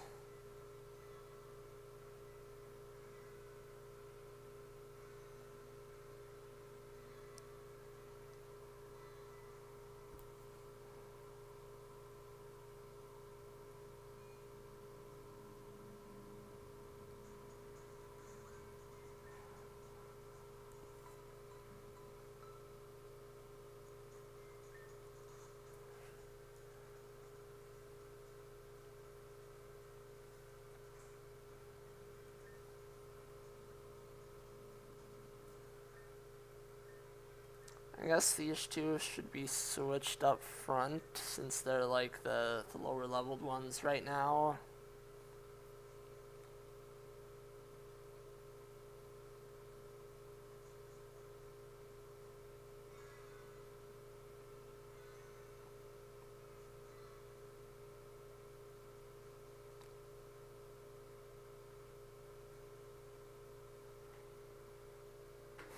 I'm going to come back to that one trainer with the double battle later, but right now, I think we should do this.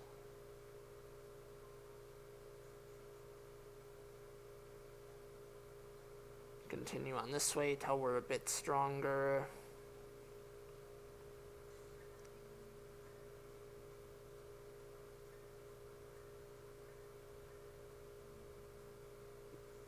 Excuse me.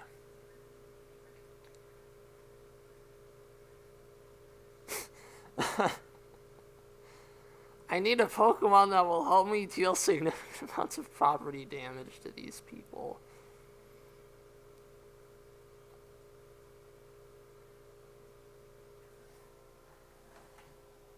Do we enable this arsonist at the exchange of getting a cute little baby seal fella? I think it's worth it.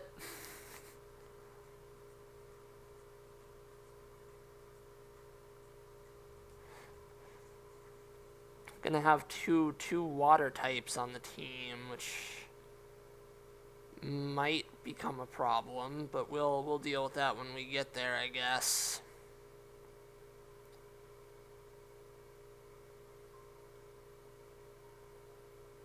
Although Krabby is, I don't think it's Water Steel yet, but I think it evolves into Water Steel, was it?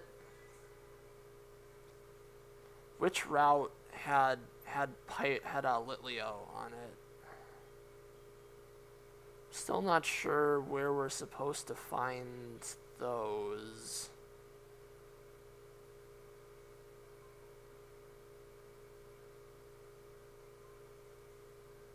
Like, I don't see any other kind of grass out here. Oh wait, maybe the flowers? Yes, the flowers have encounters.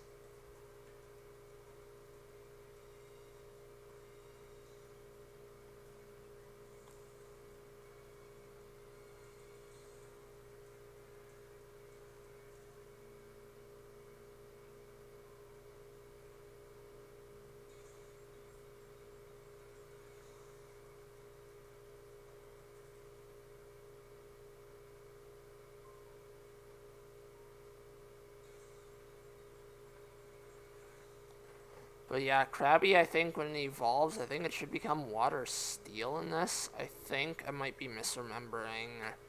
But then Water Steel and Water Ice, those would still be weak to electric. Neither one would be weak to, well no, I think Water Ice would still be weak to grass unless they adjusted that. But then they would also both be weak to fighting now, maybe? I'm not sure. There's a bunch of type chart changes and stuff anyway.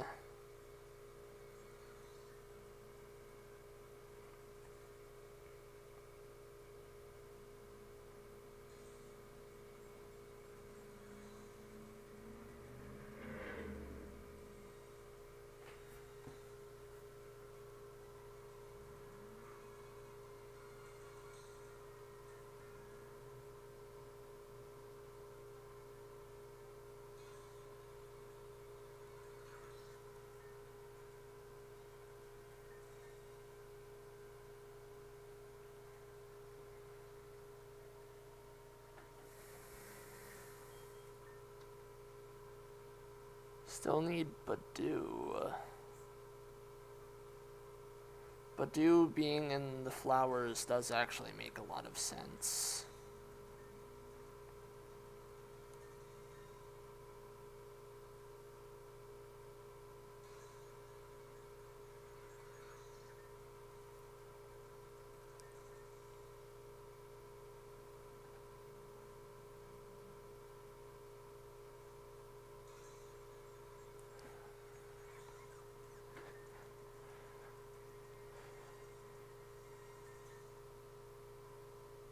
There, now that's all those seen.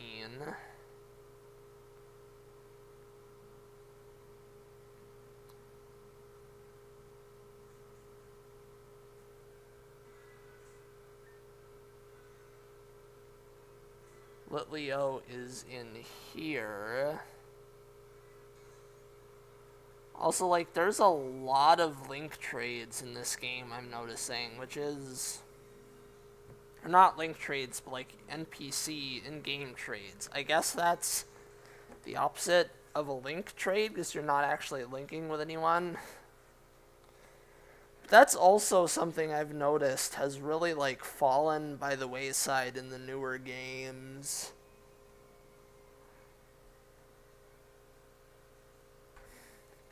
There used to be, like, a lot of situations where you could, like, trade with NPCs for whatever random Pokemon.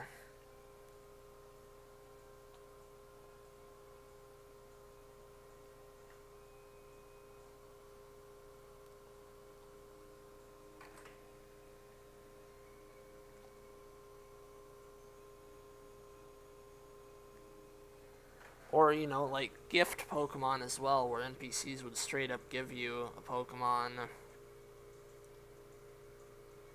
It's very interesting that they're bringing that kind of stuff back as well.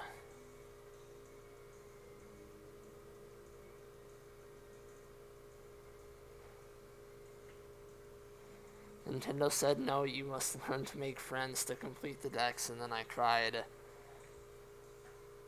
That's how it be, unfortunately. I guess there's always, like, the Well, no, because then the GTS these days is, like... Isn't it, like, behind Pokemon Home or something now?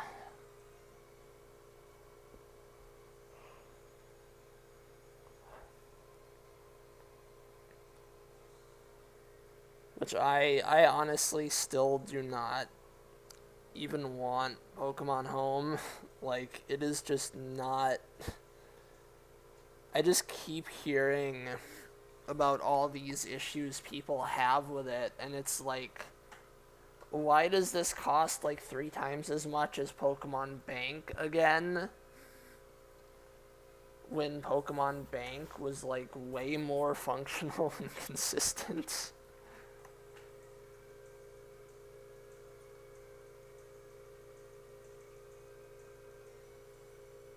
Because money. Because capitalism.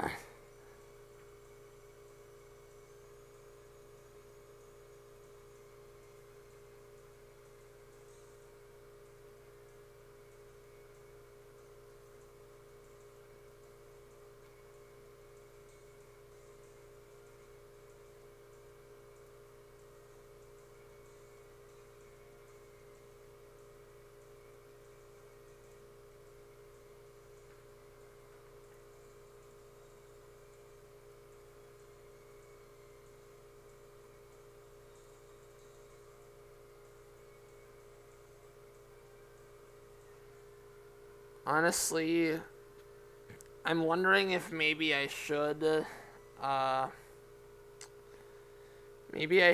like, stream the DLC once that comes out.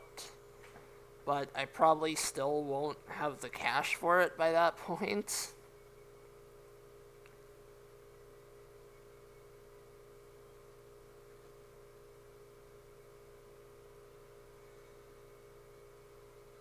So I might just have to, like, try and emulate it somehow, if that's possible. Though I also definitely do also just want to like make it a new playthrough to see how it affects the game, to have like both DLCs.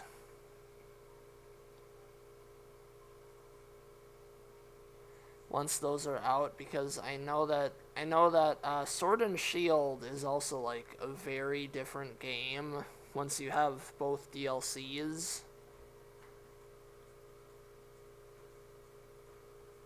Where it's actually complete, like it's actually a good complete game. Because a lot of like important features come with the DLC.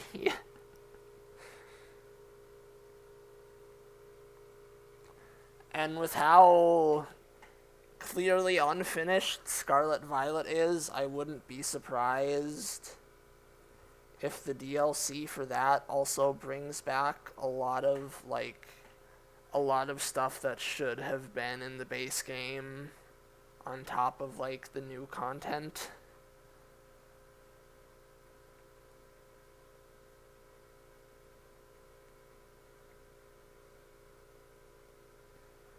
And if I remember correctly, there's like you do have the battle with like what's his face in like the level 70 team, which I've heard people say prevents you from getting to like the DLC areas early if you have them without beating the game. But then I've also heard that even if you lose that battle, you actually still can continue on to the DLC areas once you have it, even if you haven't beaten the main story yet. So I'm very curious if Scarlet Violet goes down a similar approach. I wonder how that would actually affect like the experience of the playthrough. To have access to those additional areas while still doing the main game stories as well.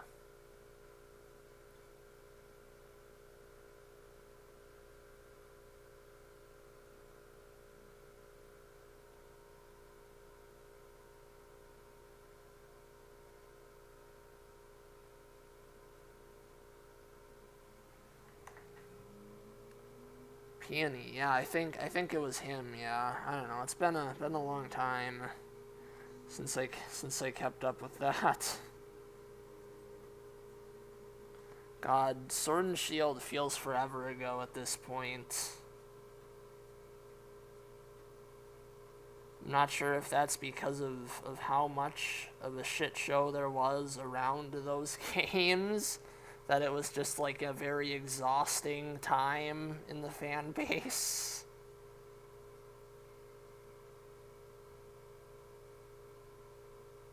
But like Sword and Shield really feels forever ago already.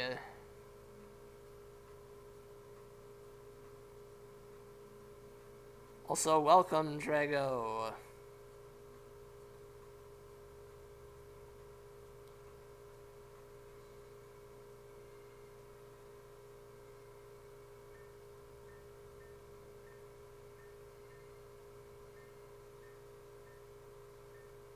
Oops.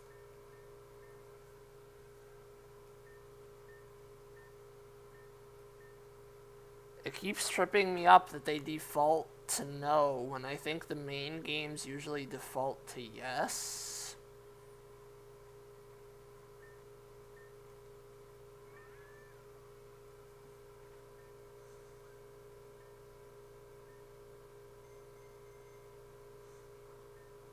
We have acquired Spheal. Hope you're well. Indeed, doing well. Not doing too well actually. I'm not sure if you're in the Discord or not. We talked about something that happened recently.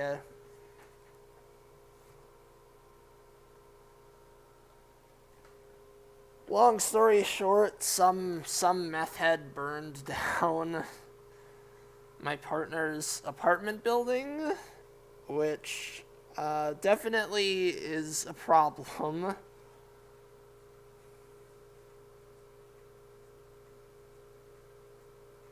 that has definitely set him back significantly, and by extension me as well, because then he can't support me because he's got to be like apartment hunting and stuff again all over again now. So it's like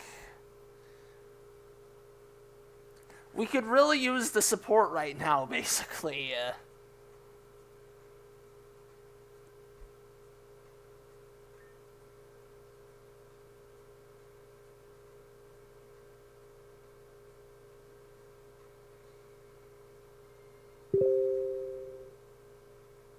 Just got a telegram ping and it kind of jump scared me, so I wasn't expecting it.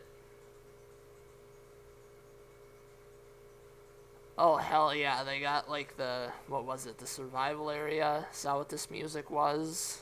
From Gen 4.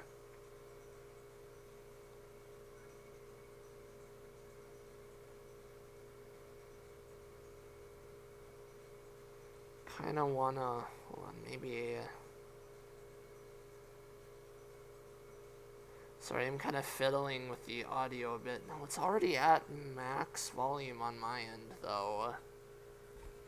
Why does it feel so quiet in the headphones?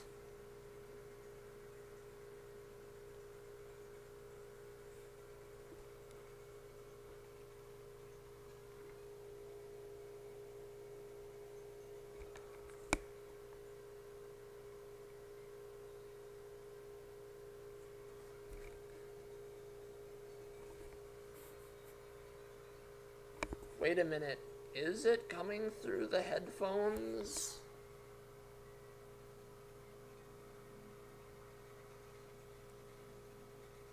I don't think it is, huh? But it says USB audio device, so it should be connected.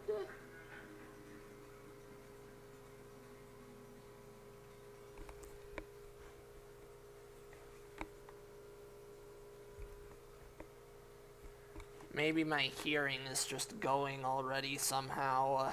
Who knows anymore?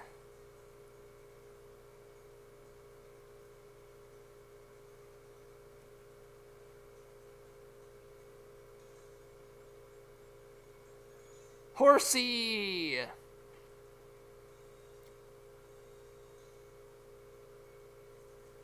God, we've already got a full party now, though, I think.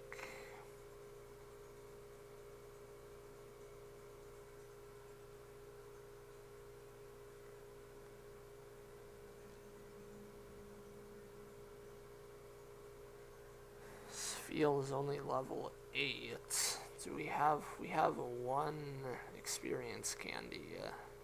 Level 13. Whoa, that actually did a lot.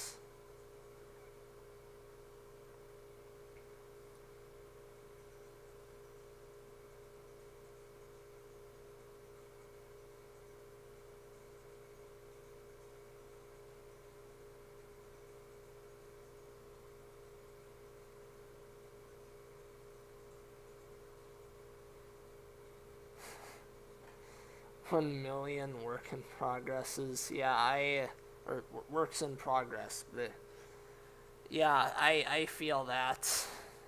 I definitely also have a lot of projects that I have not been working on as much as I probably should. So I've got like my own fan game that I was planning out, and then I've got the whole rabbit hole thing that we still got to figure out stuff with that. Then I've got like still trying to get myself to do art and stuff. So much going on.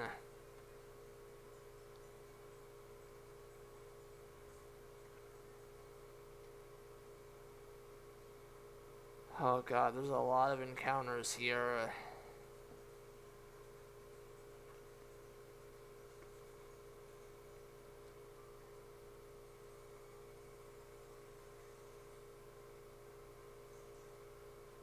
Speaking of Bonsly earlier,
Huh. There's like a seashell.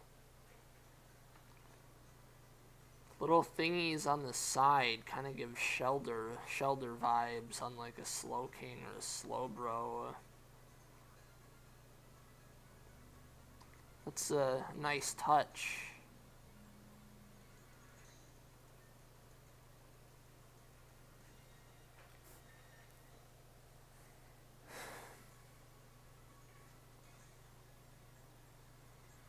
Inkay Clamperl. Definitely not a Pokemon I was expecting to see so early. Goldeen variant. I forgot that they had a variant of that too.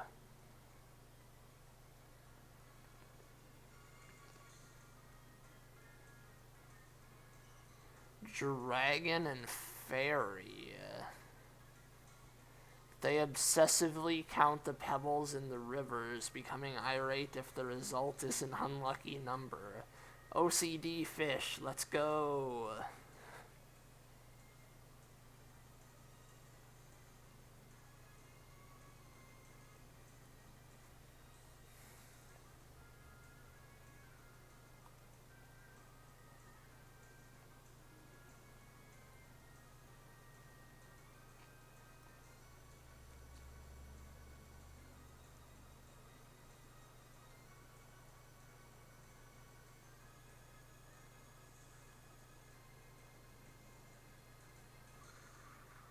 Eager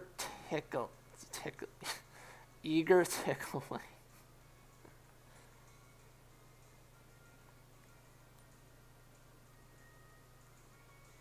I feel like I could make a dirty joke about that.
Clavapus.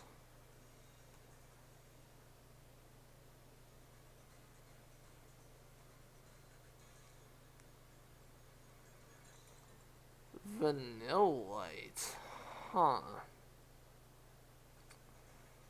Didn't expect that in like a tropical area. The iced tea Sinistea kind of made sense, because like that's something humans would be drinking in an area like this, so it would make sense for it to like inhabit or mimic them. But Vanillite is like,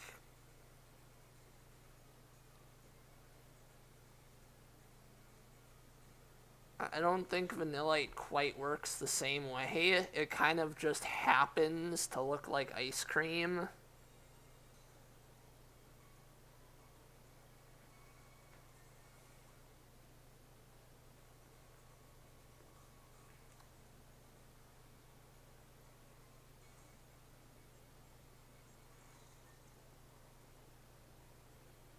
Grubbin.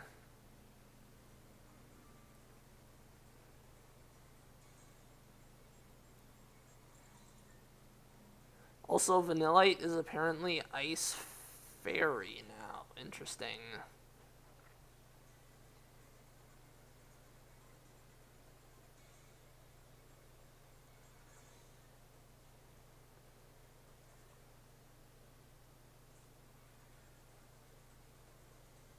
Hold on, can I go to the Pokédex from here?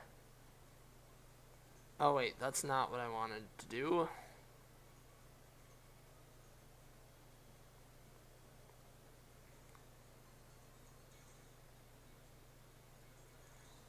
I feel like a significant portion of the stream so far has just been like wandering around trying to find every wild Pokemon, but like, do we get anything for that? I don't think there's been anyone giving us any particular rewards for that.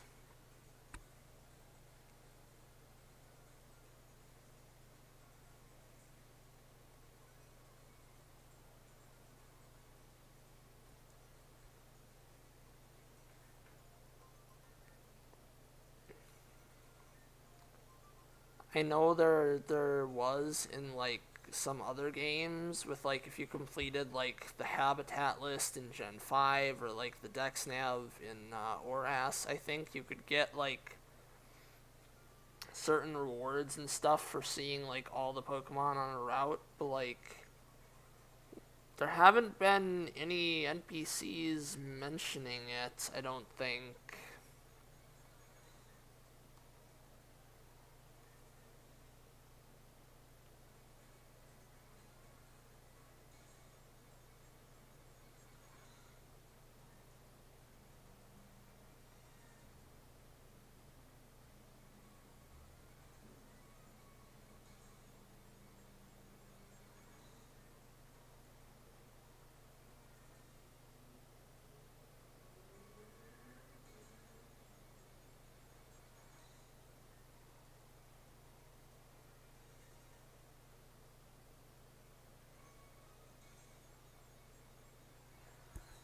Also, one complaint I have with a lot of like the like demakes of like the 3D models into sprites is that they still just look like someone took like the 3D model and like flattened it into a sprite.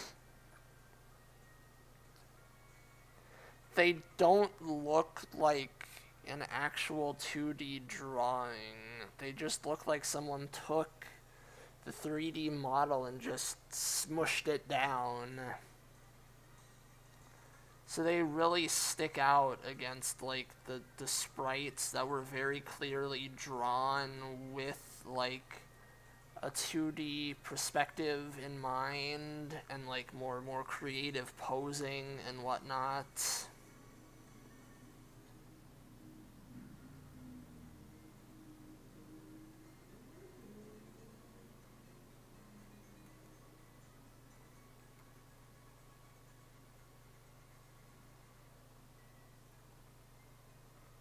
I'm pretty sure there's like some repository of sprites that they use for this. That like all the fan games and stuff are using for this, but like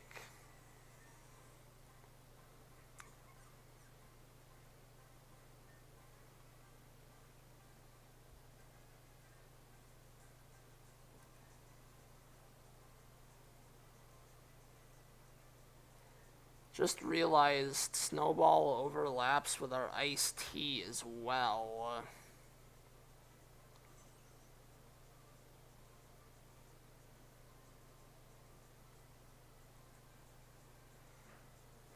Sadly, Snowball might have to get traded out for Goldeen, I think.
Oh wait, there's like a level cap for where we're at.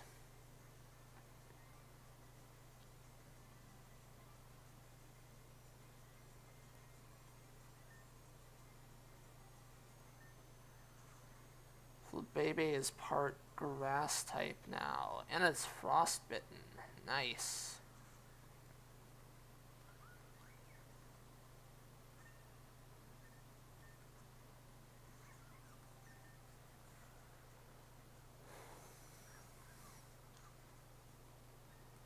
Yeah, I'm definitely depositing.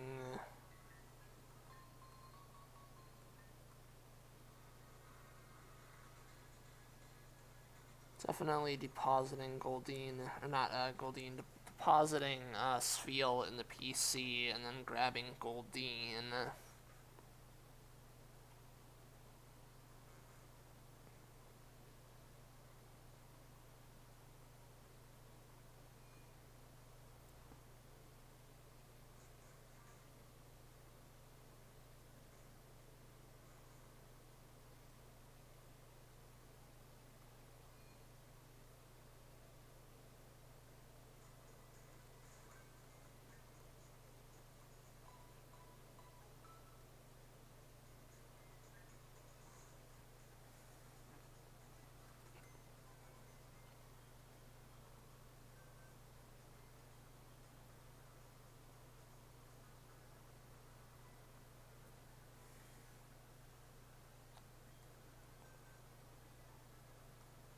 I want to see what these abilities do.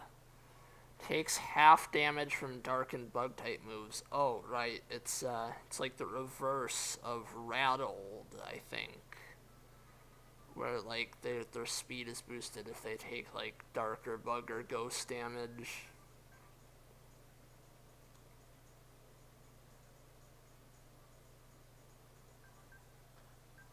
And full blubber, immune to fire and ice, so it's like it's like a stronger version of thick fat. Interesting.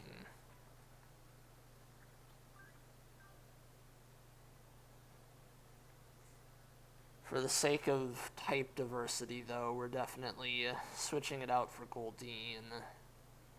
Also, because we also hit like the level cap that I didn't realize this game was gonna go that route and have like a level cap for the area.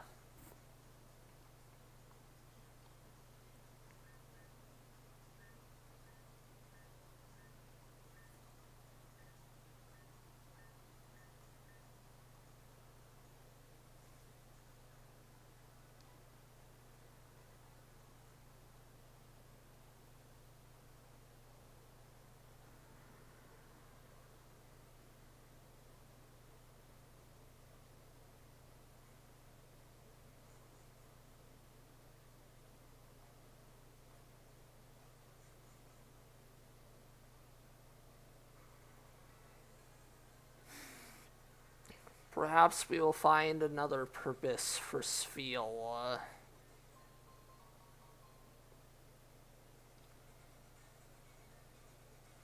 Oh wait, this is that kid we were looking for. We finally found them, I guess. But yeah, we'll find another use for Sfeel at some point. I don't know if like contests or anything of that nature are in this game. Probably not. But we'll find some side activity or something for Sfeel.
orb! No!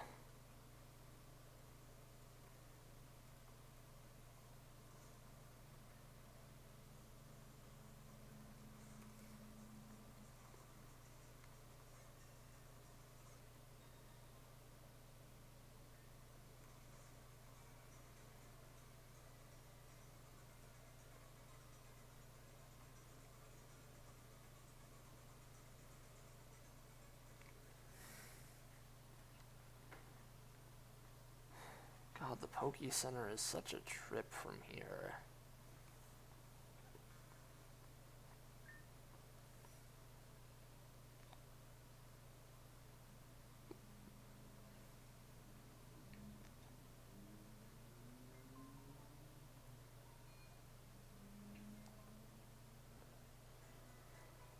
Maybe this is one of those times where I should have, like, deliberately walked up to a trainer just to forfeit so that I could then, like, teleport back to the Poke Center. Wait, I keep forgetting I have the aid kit thing, actually. I should really be using that, too. Between those two things, I really should not need to be walking back to the Pokemon Center every time. I am forgetful dummy.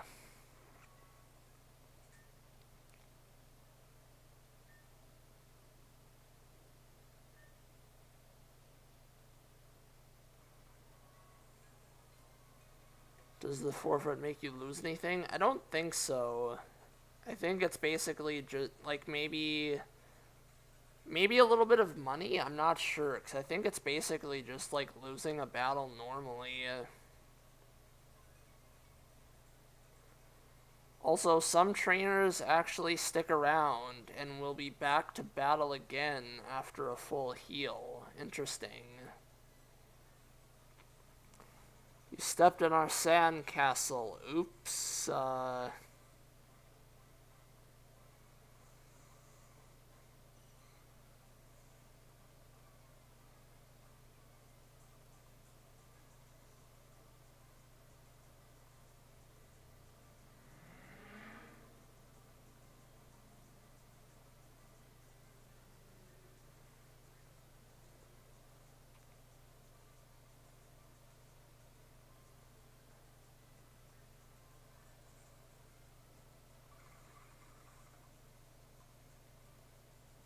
Wait, why did I select Sandygast with that?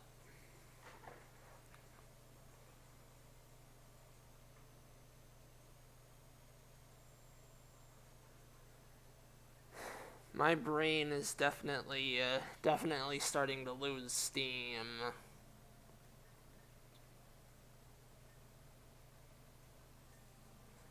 I definitely may need to wrap this up soon.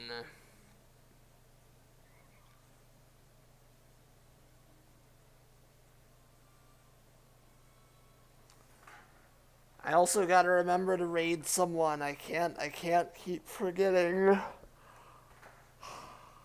I can't keep forgetting to do that.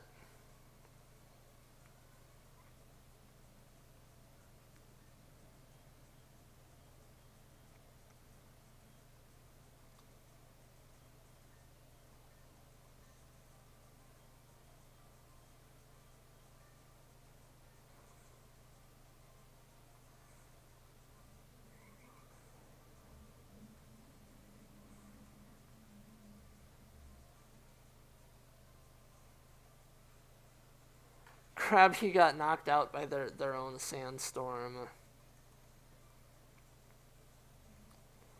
Starfall. Witnessing this lucky star increases the user's critical hit chance. Interesting.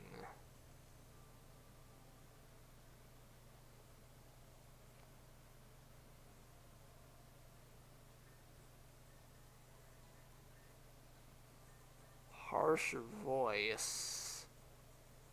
The target is confronted with painful words.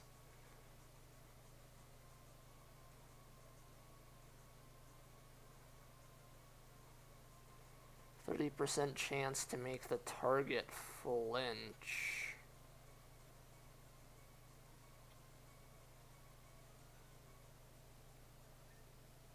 Let's replace smog, I guess.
Blindside. I wonder what that does. There's so many new moves in this game.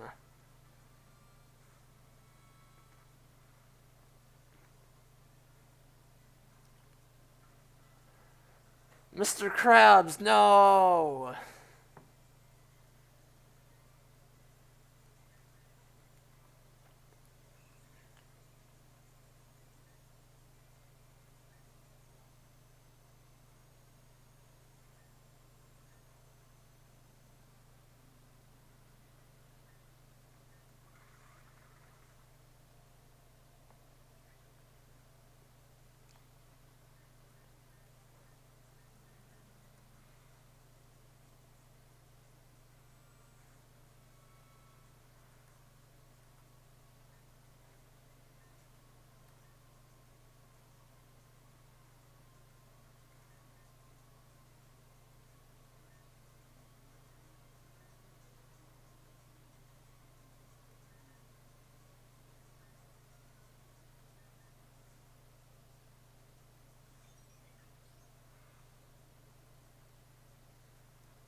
Rock roll.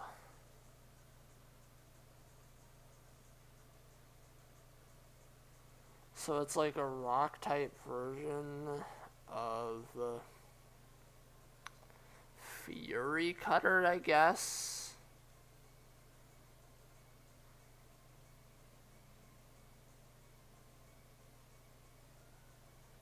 Hello, welcome.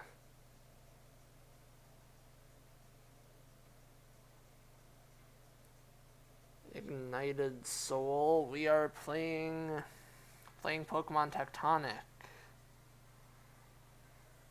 A recently released fan game. It's pretty good so far. Haven't gotten very far yet though. We've kind of just been running back and forth around the first few areas, trying to do everything we can, I guess.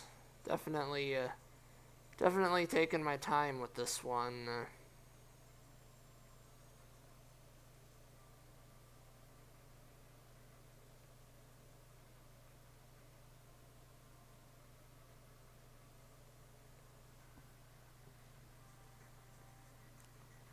There's definitely already a lot of things that I definitely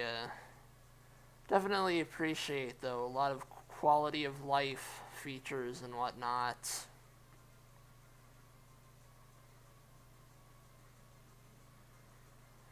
The new Pokemon variants are also pretty cool.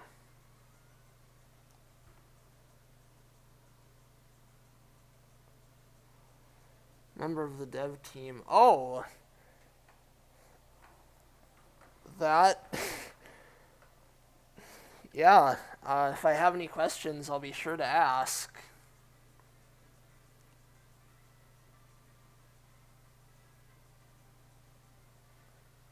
I didn't expect. I didn't expect a member of the dev team to find and join the stream. I gotta admit.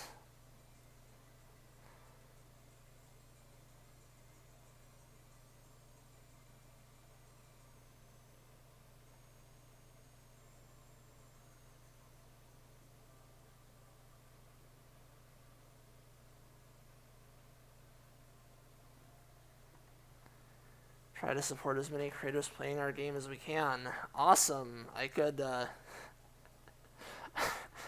definitely use the support after some recent events IRL. Also, yes, I really jolted me awake.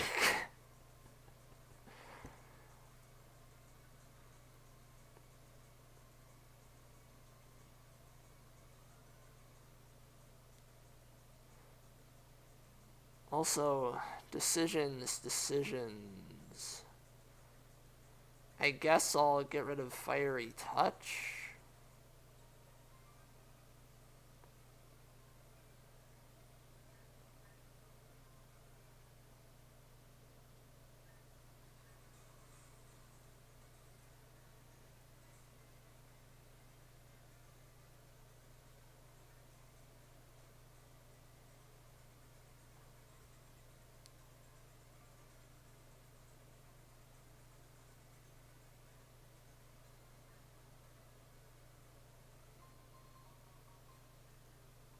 Okay, we made some candies. Good.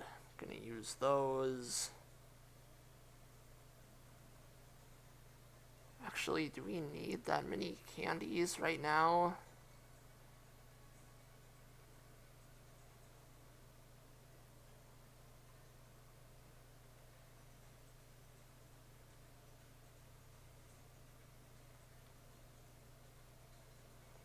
Alternate form Goldeen. Yes, indeed. There's an alternate form Goldeen, and then we've also got an alternate form Sinistea that's like an iced tea.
Rare candies. Those are also very good. And I cannot get what that is. I think I need Surf.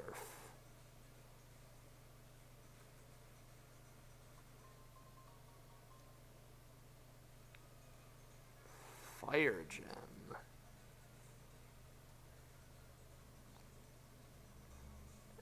And I just got rid of Roly-Coly is actual damaging fire attack. Oopsie on that one.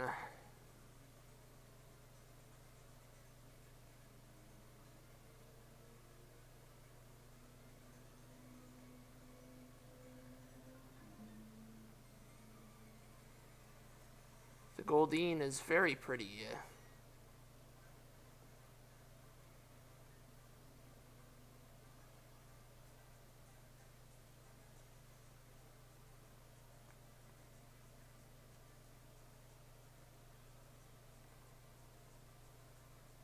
You know what? I'm gonna do the thing, and I'm gonna deliberately forfeit here in order to warp back to the Pokemon Center quick.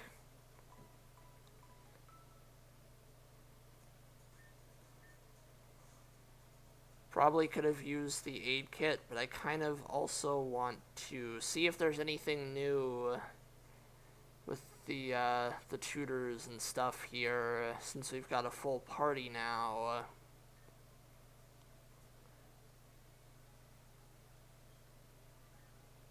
Lear. Okay, here we go. Flow state.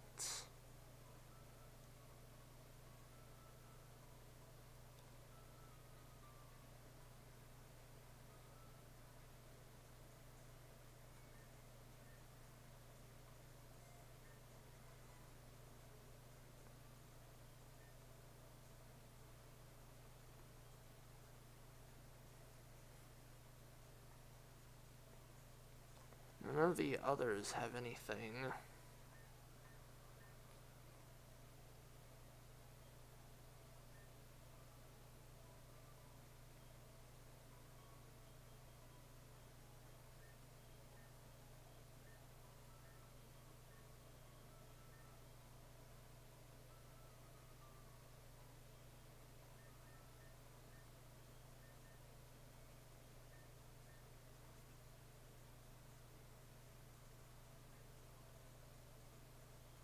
I really appreciate the style points system, honestly.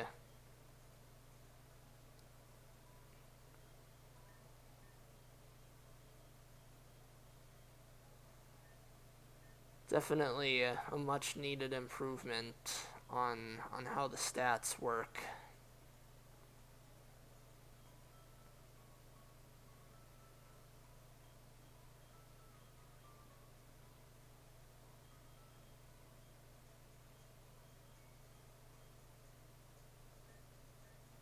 Could probably sacrifice some speed.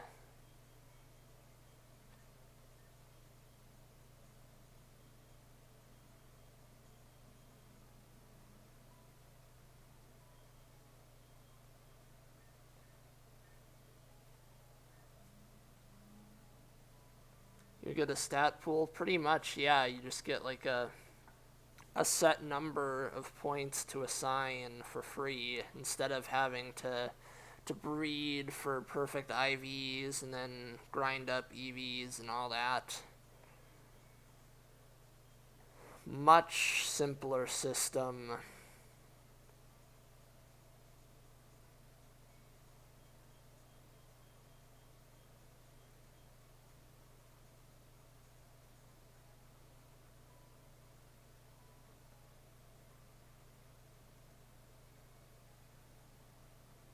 What should I do for Goldeen?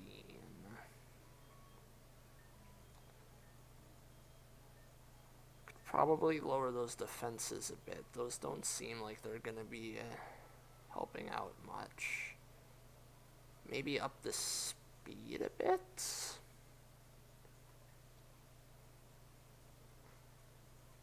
A lot of this is probably going to involve some trial and error.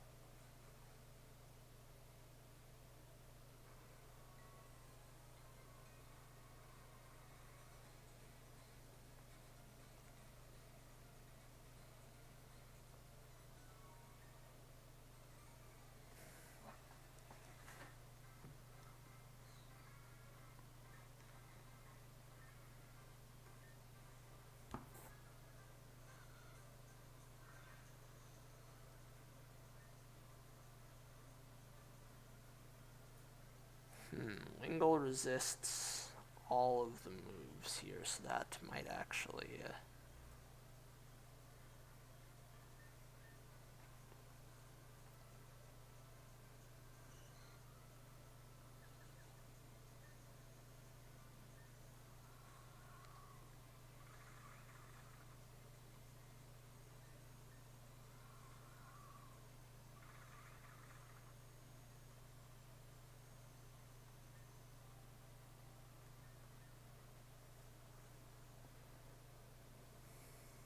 Roly-Coly.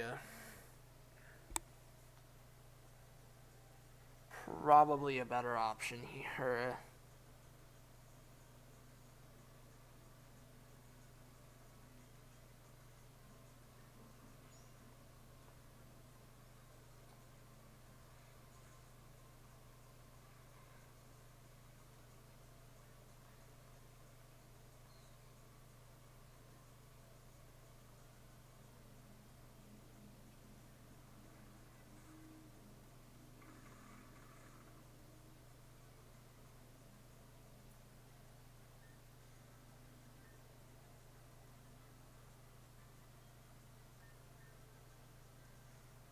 I think we'll switch in the Burb. I just noticed that Azurill is actually Water Fairy.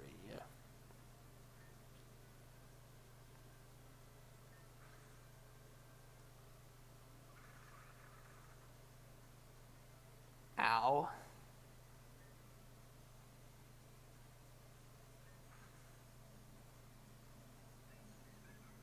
Yeah, I probably should have seen that coming.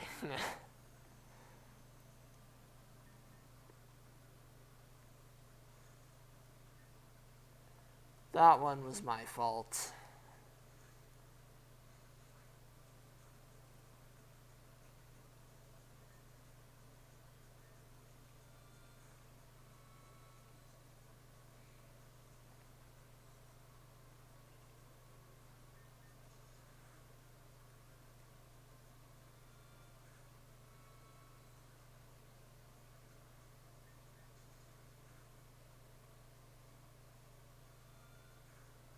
Certified. That was a certified brunette moment.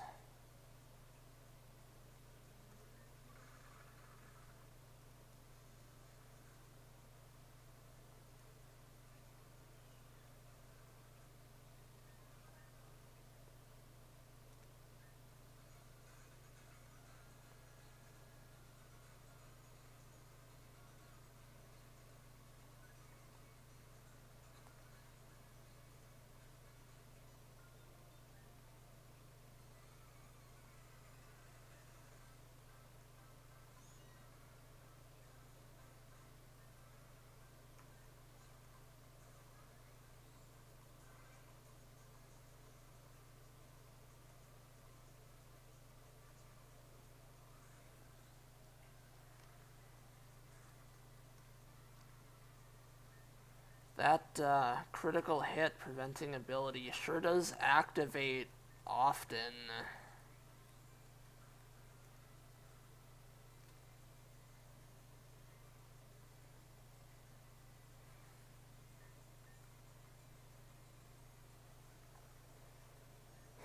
I suppose I'm no stranger to having that kind of luck, especially in Pokemon, though.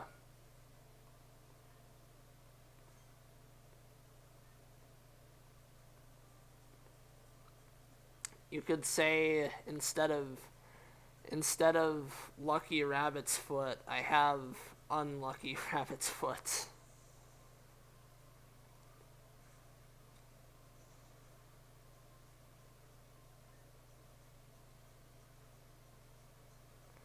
Because I have never been a lucky person. If it can go wrong, it will.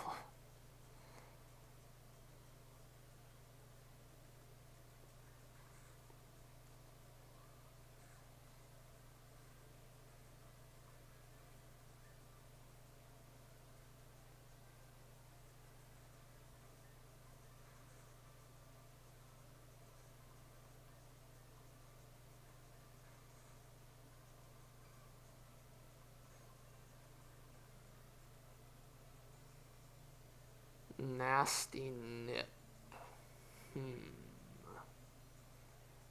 10% chance to poison.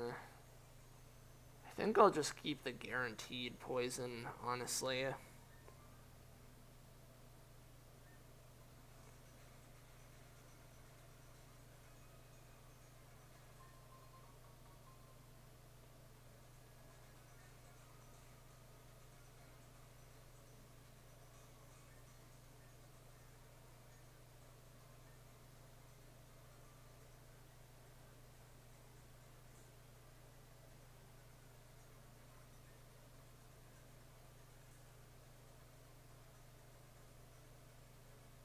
I never did check what this feature does.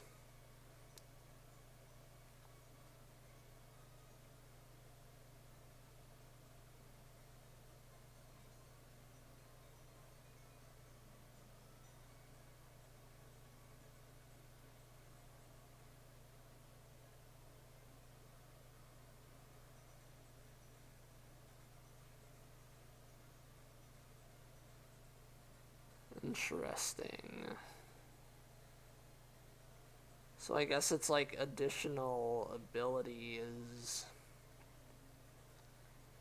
that also like aren't really abilities.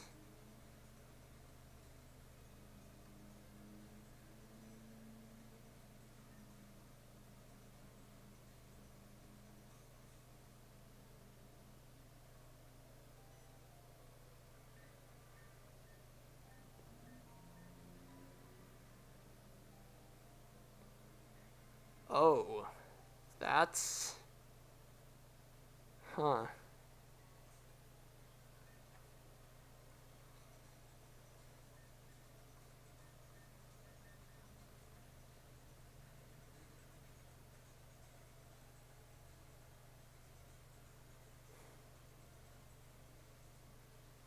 Well, you've hit the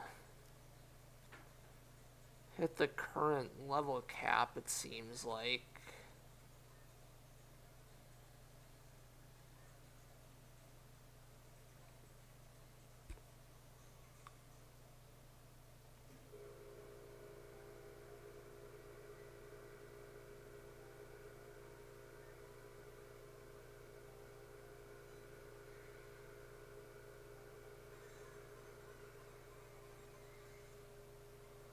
The avatar of Vigoroth appeared.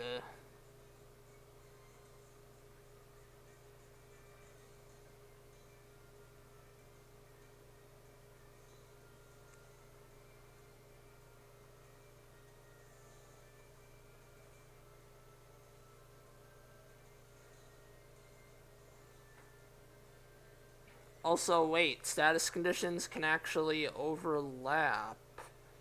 So we got both the poison and the frostbite.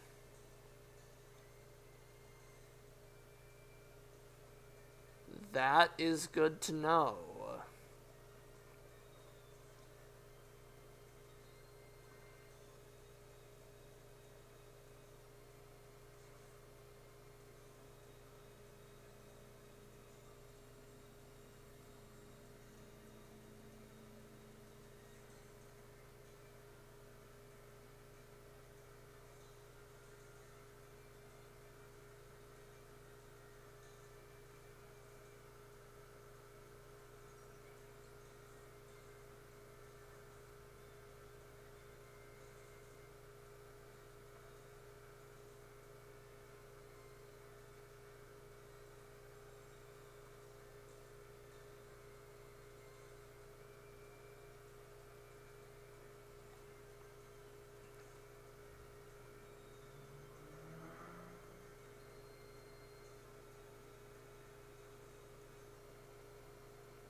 Wait, it's got two health bars. Oh.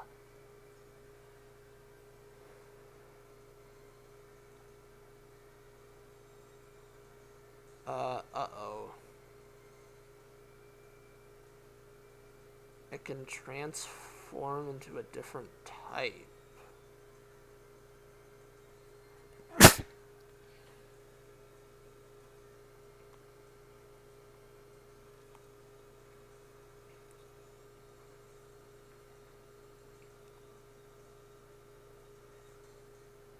Two health bars, indeed. That would explain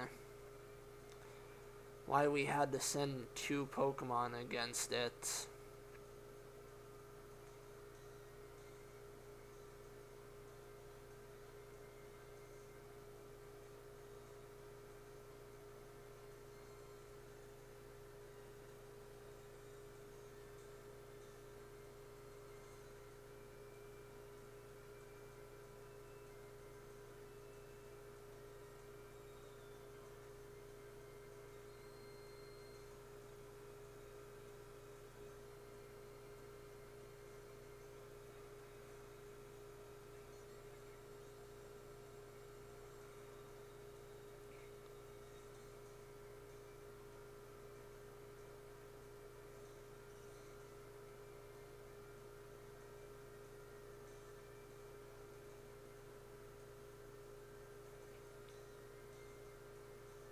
Should be weak to Powder Snow now, though, if it turned into Dragon type. Haha, your own gimmick has worked against you. Hoist by your own petard.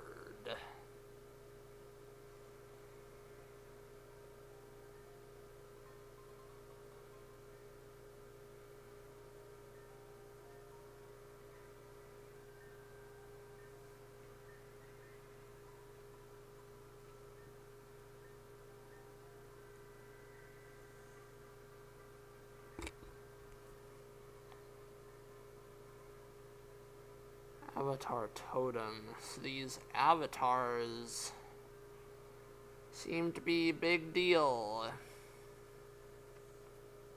I wonder what's up with them.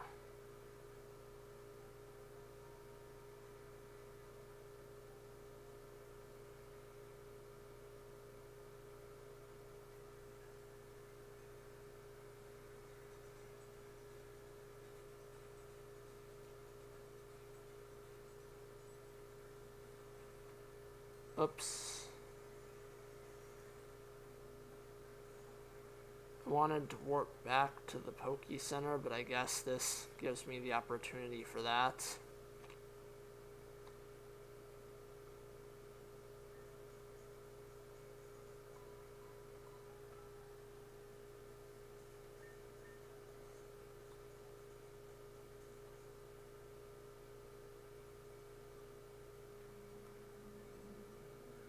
Oh, got a phone call.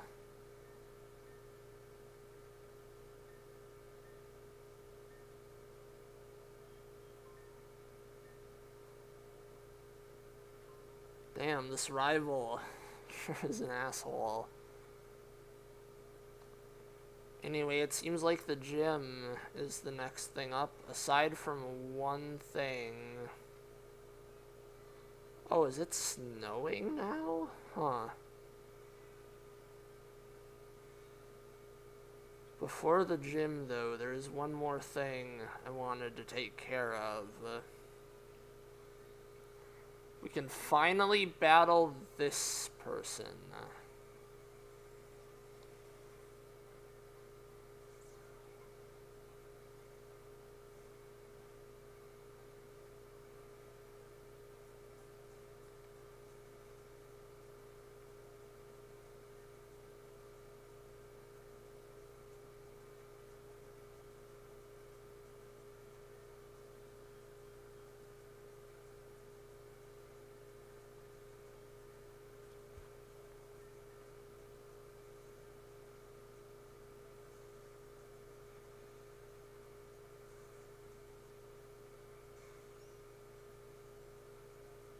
Ouch.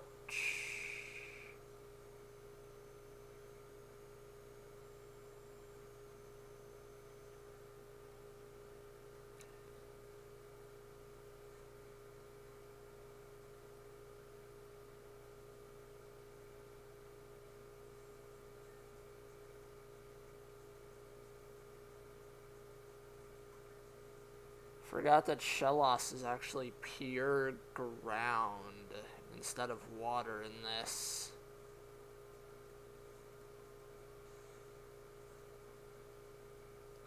Jesus. That was,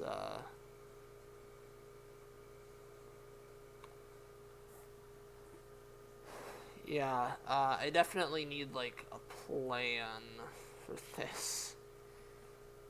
Or probably need to come back to it another day with, like, a fresher mind that's not kind of tired and sleepy.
Yeah, I'm not winning this.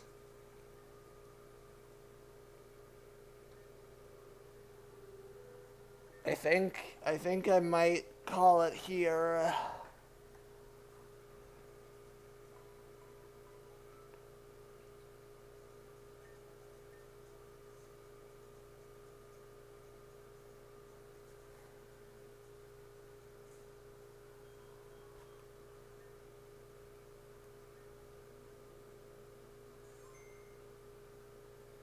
So then I need to find someone to raid.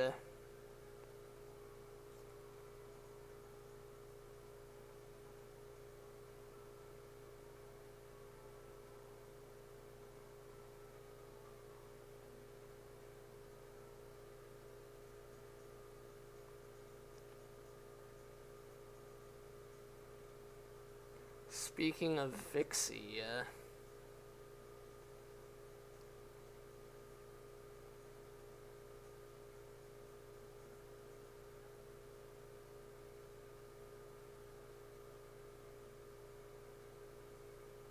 or I could raid. I think gonna go with someone a bit different.